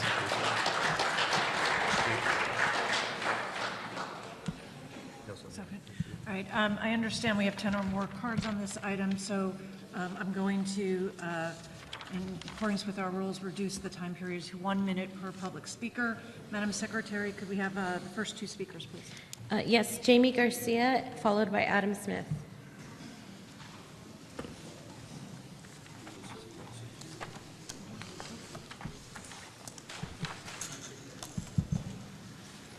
So I was going to say a few things, but let's just go back to the humanity of LAPD. Right, let's go back to Victor Valencia, right? We watched the tape, and I'm sure some of you have all watched the footage. Coincidentally, all the money spent on body cameras, not turned on, but that's how things go when we invest tons of funding into LAPD and it goes to shit and is worth nothing. Second of all, let's talk about your officers, first responders. I was a first responder in the sense I used to be a lifeguard, I'm a nurse, I was a child care provider. Scene is safe, right? You all line up, you get your big shields, you walk on in, make sure he's not going to jump up all of a sudden after he's been shot in the back and actually do something, right? Finally get him handcuffed, you pat him down. Not one person looked for a fucking pulse. Not one person checked to see if he was responsive, still breathing. No, because protocol of LAPD is to keep them handcuffed, right? How many times did the fire department have to ask you to uncuff him so they could perform CPR, so they could use an AED? Let's talk about... Thank you, ma'am. Thank you, ma'am. Ma'am. Ms. Garcia, thank you. Ms. Garcia, thank you. Mr. Smith, you're next, sir. Thank you. Adam Smith. Who is not here, the next two? Joseph Ocon. Excuse me, please.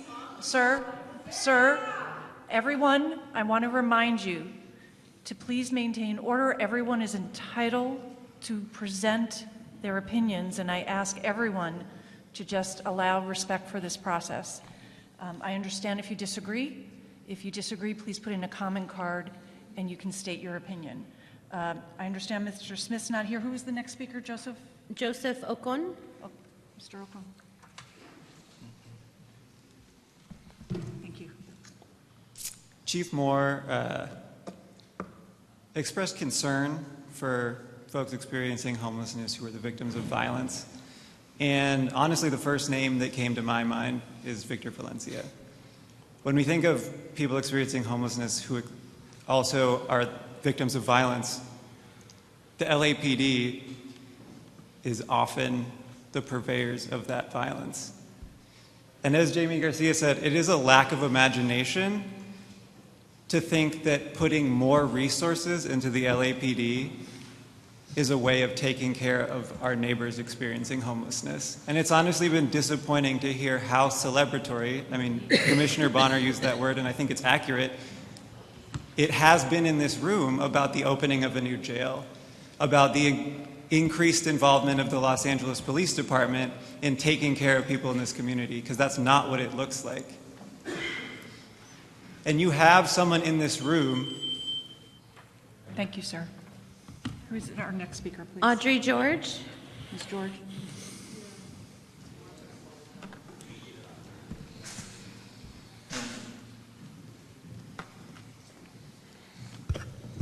It was interesting that Chief Moore didn't mention that about the camera violation. Someone who's a sergeant who even was demoted and had been a detective surely knows about the policy about using on-body cameras. One thing that is never mentioned in these reports is the shockingly quick amount of time that so often happens, and grieving families and videos and police reports, everything will show time and time again how the cops arrive at a certain time and like 20 seconds later someone is shot dead. And this is because the predictive policing amps up these cops, tells them to expect violent criminals. They get out there ready to shoot them dead without any thought, without any analysis of the situation. Victor Valencia, the radio call was for an armed black man. He was neither of those. He was Thank you, ma'am. Thank you, ma'am. Our next speaker. Reverend Reggie Bunch, followed by Olive Reed. We pass out things to the commission. Are you all taking items tonight? You can provide it to an officer and he'll provide it. All right. I have my minute back. I wanted to get that question together. We obviously come here tonight, particularly the Los Angeles Police Department, who has a history of toxic habits. And I think it's disingenuous for Michael Moore to make it seem like we're here because we're at a momentous occasion with the LAPD. And for him to cover up Victor Valencia's death by speaking about Kobe Bryant demonstrates the type of sick attitude and the ways in which the LAPD wants to erase our black and brown voices. And I hope to God that this happens to your family one day. I hope to God that this happens to you. Sir, please. Because that will be the only way your corrupt ass will do anything about it. Sir, that... Olive Reed. Ms. Green. Sir, Mr. Bunch, you've already been warned, officers, he needs to be excused from tonight's meeting. I've asked you previously, sir, I previously warned you, sir, you need to be excused from tonight's meeting. Thank you, sir. Sir, I'm going to repeat again. You're excused from this evening's meeting. I previously warned you, sir. What I do about them is not your concern right now. You are excused from tonight's meeting. Thank you, sir. Thank you, sir. Thank you, sir. Thank you. Good evening. Members of the public, you are reminded to please, sir, you continue to disrupt this meeting.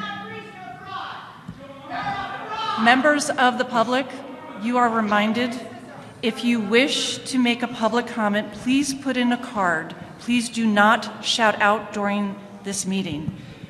Everyone has been warned, and the next time it happens, you now will be excused from this evening's meeting. I'm sorry, who is our next speaker? Olive Reed.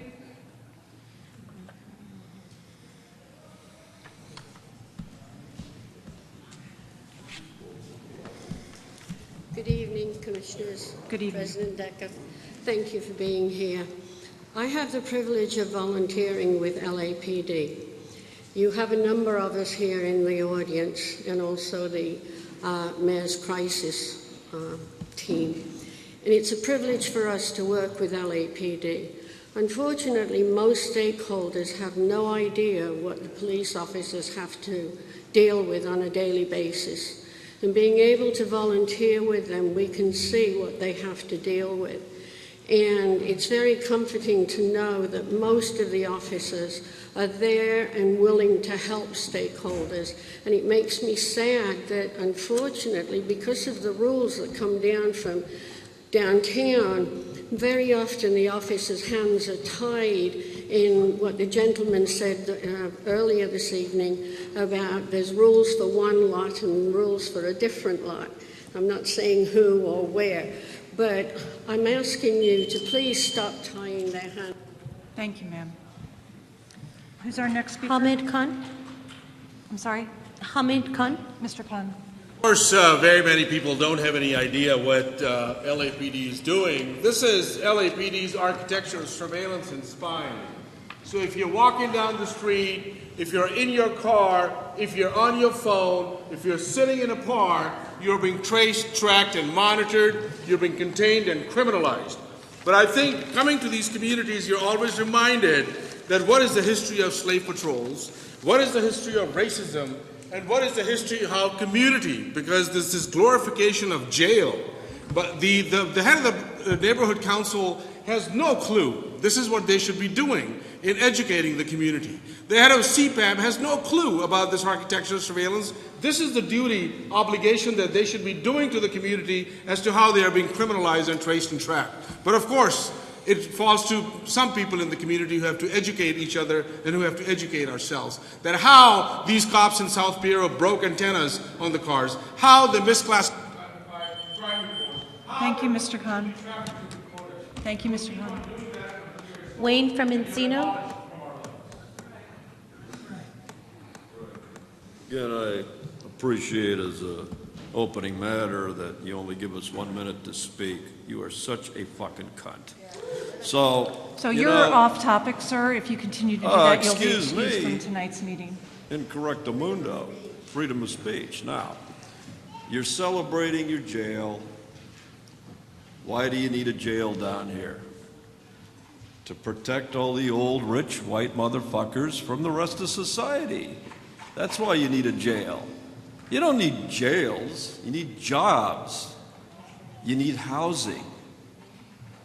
That's how you do it. But you don't want to do it that way. You want to do 1840-style policing, cracking the whip, being the crackers. Just like the black man that spoke here. He's quoting the Bible, an eye for an eye. He's quoting the word of Jesus. He's quoting the word of Moses. He's a man of the cloth. That's why he wishes you could experience what he does. Fuck you. Zach Sherwin. Mr. Sherwin, is he here? Is that the end of the comments? I believe Yes, it that's- is. Oh, Adam Smith had a card. We called Mr. Smith, I called you earlier. You do have, if you want your 1 minute, sir, now's time. Madam What's your name? Secretary, could you work that out while Mr. Smith is speaking, sir? Is it public? Okay, ma'am. Thank you. We'll look into it, sir. Good evening, Chief. I know that you said that you released the so-called critical incident video of the shooting and killing of Victor Valencia this week due to community pushing you to do so. What you didn't say is that that video doesn't show him getting shot because the recently demoted detective Colin Langsdale, or at least last year he was a Detective 1 in Southeast, now he's a Sergeant 1 in Pacific Division, he didn't turn on his body camera. When your officers respond to a so-called black man with a gun, Victor was neither black nor did he have a gun, what's the protocol, Commission, for a sergeant to turn on his body cam? Where's the digital in-car video? Eric Rivera's mom, who buried her son 2.5 years ago, also magically the digital in-car video wasn't turned on for that shooting. Seems to be a... Thank you, sir. Ma'am, they did have your card. It was just misplaced. If you want your opportunity to speak.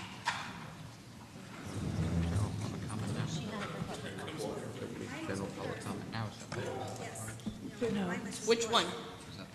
Hers or mine? I'm sorry. 1 moment. Melanie or Valerie? Richard, I thought you were... We had, I think your card, ma'am, lady in the black, was put in general public comment. This is a comment on the chief's report. That's where we are now. Both cards are in general public comment. Okay. So let's just call them in order then. And if anyone thinks that their card was not called... Oh, Mr. Sherwin, I apologize. I'm sorry. It's your turn, sir. Apologies, sir. All good. Chief, listening to your report, I just heard elephant in the room after elephant in the room. We're talking about, gang crime is up, organized street gangs, persistent hardcore gang violence, and all I can think about is this, revelation that your officers have been putting people falsely and knowingly on these gang databases, and there's no acknowledgement of it when you're talking about gang violence. It's like I can't hear it without the association forming in my mind. You talking about the police have a role in the houselessness crisis, and that role is safety, without saying anything about the Victor Valencia incident, and I'm so sorry to the family. To me, there's talking about the police's role in houselessness when that issue is active and unresolved and hot, and the video is coming out this week. What's happening? And to talk about being respectful of Kobe Bryant's family, that was a tragedy, and there's also a family member of someone who was killed by your officers in this room, and without any nod to the fact that there's also a family member here who doesn't feel like she's being disrespected. Elephant in the room after elephant in the room when I... Thank you, sir. We'll now turn to general public comment. I understand all the cards are under general public comment. Could you call the first two speakers, please? Aaliyah Levin, followed by Susan Goldman Shaw. And this will be 1 minute. I understand we have a number of cards. How many are we up to? 18. So 1 minute, please.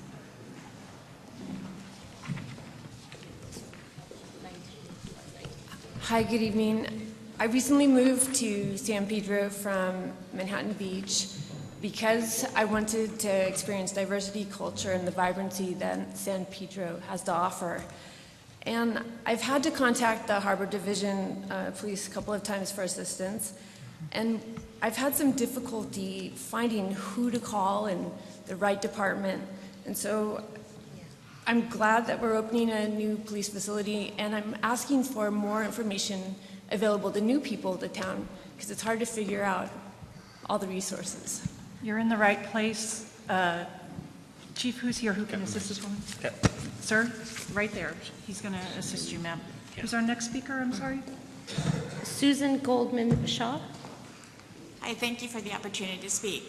So we've heard tonight about increased gang activity by 38.6%, and I've been a volunteer of LAPD in the past, and I'm applying again if they'll have me. But I don't understand why our gang detail isn't in the area longer.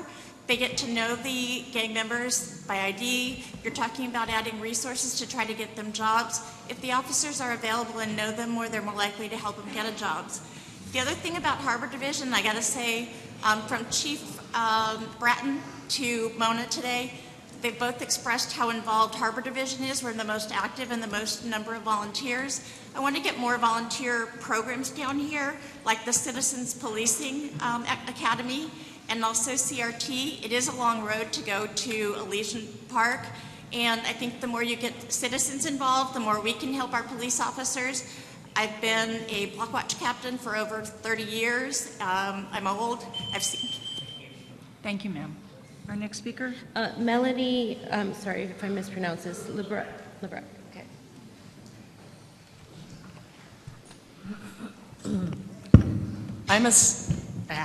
Okay. I live in San Pedro. I am a resident and a property owner, and I have lived here most of my life. I am on the Northwest San Pedro Neighborhood Council. I am the public chair, safety chair. And I also run a large neighborhood watch in the community. My biggest concern is that I am fully support of the bridge housing, fully support of the shelters, fully support of the navigation center. What we need to do is balance who we're standing up for. All lives matter, so we have to stand up for the homeless. We have to stand up also for the people that are paying property taxes to make sure that 5611 is imposed so that people can have hygiene around them. Don't go to a store and be in fear because they're sick and they can't go shopping because everything's contaminated. We've got to take everything. Thank you, ma'am. Valerie Contreras.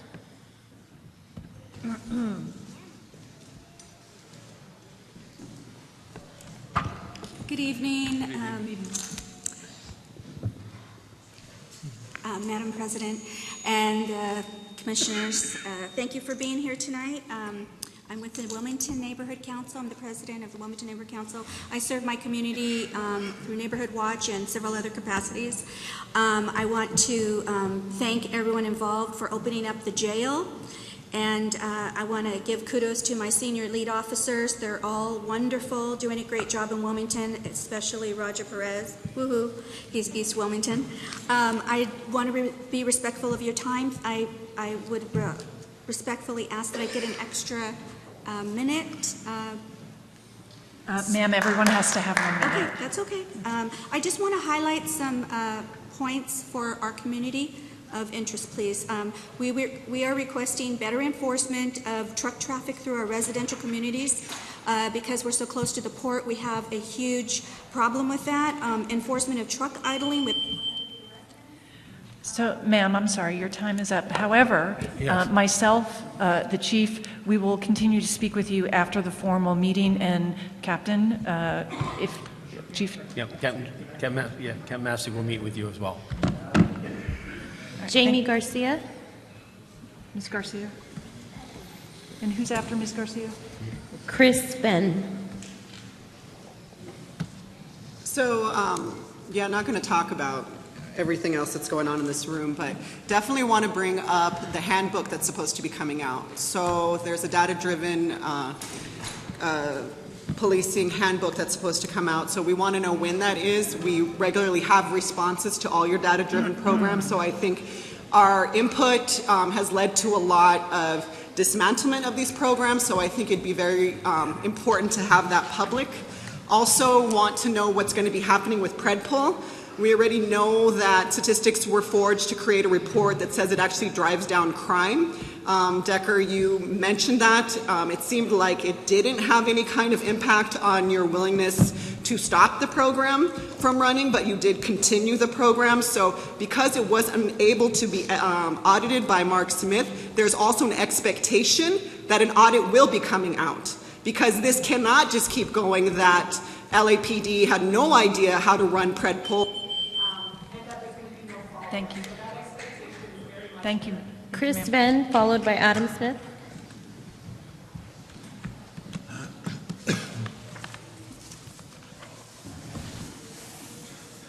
My name is Chris Venn. I'm a member of San Pedro Neighbors for Peace and Justice. I'd like to thank Stop LAPD Spying for elucidating us this evening.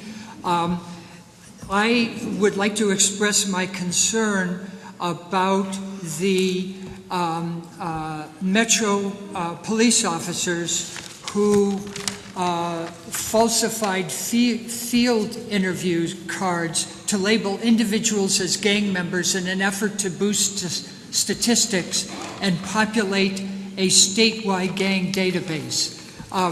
I'm concerned about these young men who will have this on their records for the rest of their lives. I wish to know if these individuals who've been falsely identified will have their names removed from these cards. Thank you. Thank you, sir. Sir, if you would speak with Lieutenant Brian Raffish right back there, he can answer those questions for you. Right there. Adam Smith, followed by Zach Sherwin. I'm sorry, followed by who?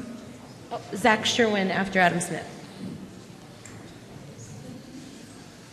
So I guess one thing that always comes up at these community meetings, this is the first one you've had in 15 months, by the way, and there's no airport-style security for people to walk through metal detectors to traumatize people impacted by policing. But what we always do here at these community meetings are, you know, San Pedro residents, for example, that are concerned about homelessness and but there's a real disconnect between this idea of what community safety is and residents who lift up, this is important, I need to feel safe, I need to feel safe, the police need to be more police here. That's at the expense of lives.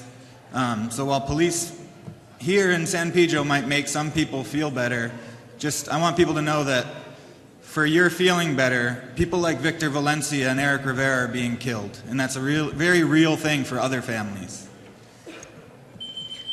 Zach Sherwin, followed by Audrey George.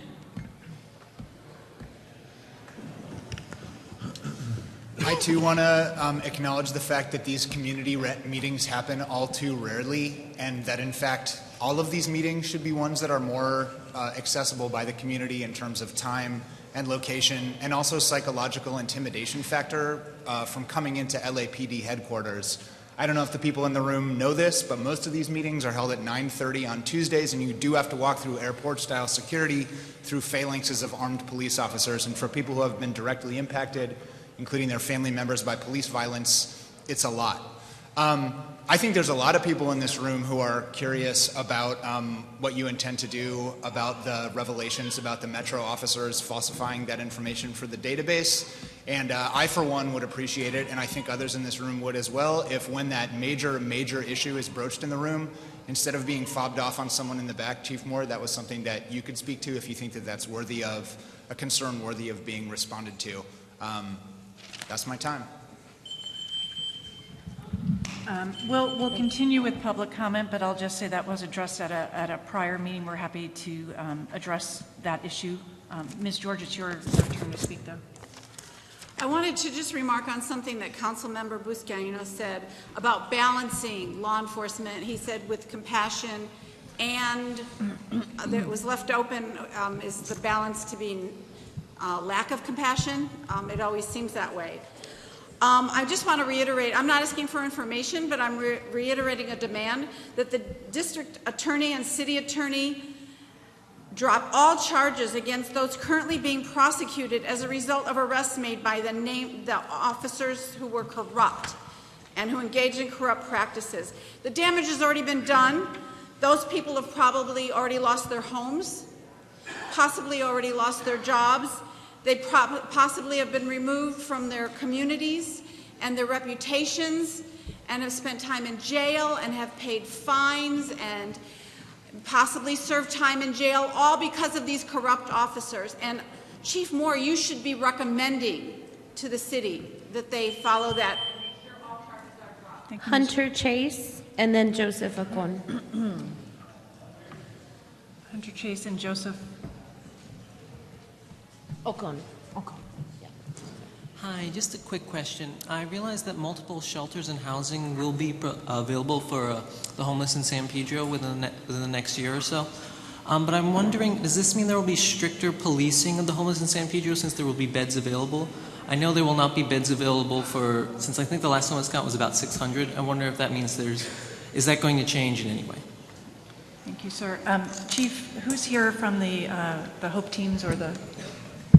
Commander Donnie Graham is there, and then also I have Commander Ernie Estridge right here. So, Chief Scott, who would you have speak with this young man? They'll be happy to speak to you, sir. Okay, thank you. Okay. Thank you. So, Donnie, Commander Graham, if you'll talk with this young man here. Thank you. Mr. Okun. There was a lot of consternation in the room when the Reverend Bunch said that maybe the only way that people on this board would understand the pain of losing a loved one to police violence would be if something similar happened to them.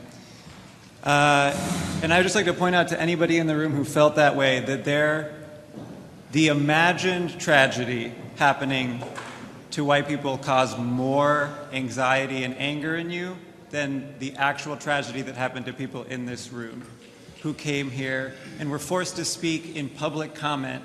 We're not invited to speak, even though this happened to them, by the commission. So just take a moment to think about what you imagine and whose lives you imagine is important when you get angry about a comment like that and not angry about the fact that Eric Rivera's mother has not seen justice and had to live with that for 2.5 years. Thank you, sir. Who's next? Valerie Rivera, followed by Wayne from Encino. And in just 1 second of those two officers approaching my son, they fired at my son. 7 seconds total, just 7 seconds. My son was dead. 11 seconds total, a car on top of him. And you guys think that that's okay, that those officers did their job that night. I'm just appalled by this board. I really am. I've come to you guys so many times throughout the 2.5 years, and I'm always constantly being met with disrespect, without you guys even listening to me. I've reached out, nothing back. I mean, who do I call when there's people that wear badges killing my children? They had no right to. My son had no chance, and that's not fair. And I'm left to grieve for the rest of my life. So shame on you guys.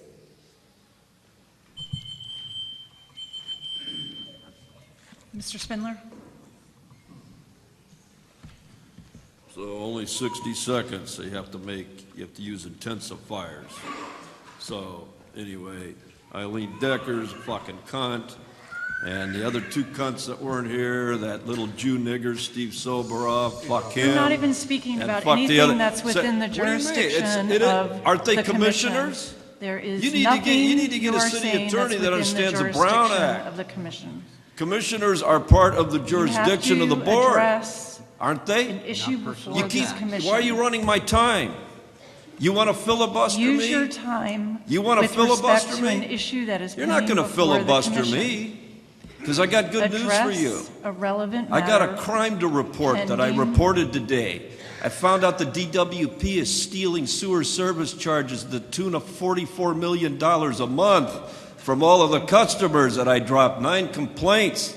Chief Moore, I want you to do something about this. What are you going to do about it? That's a crime, isn't it? If you want to report a crime, please see one of the officers in the back. Who's our next speaker, please? Hamid Khan, followed by Sara Cervantes. I'm sorry, Mr. Khan, and then who? Sara Cervantes. Sir, you're interrupting this meeting. Mr. Spindler, you're interrupting this meeting. Sir, you've been warned. Okay, officers, this individual needs to be removed from the meeting for causing unnecessary disruption. Sir, you're disrupting this meeting. Mr. Spindler, you're excused from this meeting. Mr. Spindler, you're interrupting the right of other people to speak at this meeting. We have a long list, sir. Sir, you need to leave this meeting. Sir, you need to leave this meeting now. Mr. Spindler, you're excused from this meeting. Who are our next speakers, please? Hamid Khan, followed by Sara Cervantes. I'm sorry, followed by who? Sara Cervantes. I still cannot hear the secretary of this commission. Mr. Spindler continues to disrupt this meeting. I'm sorry, it's Mr. Khan and then who? Sara Cervantes. Thank you. Mr. Khan. One of the things that the Stop LAPD Spying Coalition has been doing is to going to these meetings to really raise awareness and educate the community. There's a lot of talk about gang and gang databases, but I don't know how many people know that there were 28 9-month-old babies in Cal Gang database. So imagine a 9-month-old baby in a gang database. How do you get into this goddamn database? The other piece, I don't know whether they're living up to their responsibility, that the Inspector General released an audit of the LASER program in which they found out that the commanders were telling their cops to manufacture reasonable suspicion so they can stop them and put them in these FI cards and gang databases. You already heard about the gang enforcement detail manufacturing all these FI cards and putting people into gang databases. And then you have a commissioner sitting up there who LA Times exposed to have taken a bribe on behalf of Garcetti from Predpol, the very company that has a predictive policing program. This is our commission, a rubber stamp body, which is really a shock absorber for the city. Thank you, sir. Who's our next speaker? Sara Cervantes. Ma'am. Please don't speak out. Ma'am, please don't speak out during... Thank you, ma'am. Please don't speak out during the meetings. Ma'am, it's your turn to speak. My name is Sara Cervantes. I'm cousin of Victor Valencia. The video that was released, I'm speaking on behalf of my family as well. We're hurt by it. You had him handcuffed, and he was dead already. It took you 7 minutes. 7 minutes to get to him. It looked like a training video to me, the way they were talking. We want justice. We want to know what really happened. It's not fair. He had a son, 7-year-old son. You know, he had a problem. He had schizophrenia due to a head trauma. We're just devastated, and we want to know why, or how, or what. Thank you, ma'am. Celia Gonzalez, and the final speaker, James Baeza.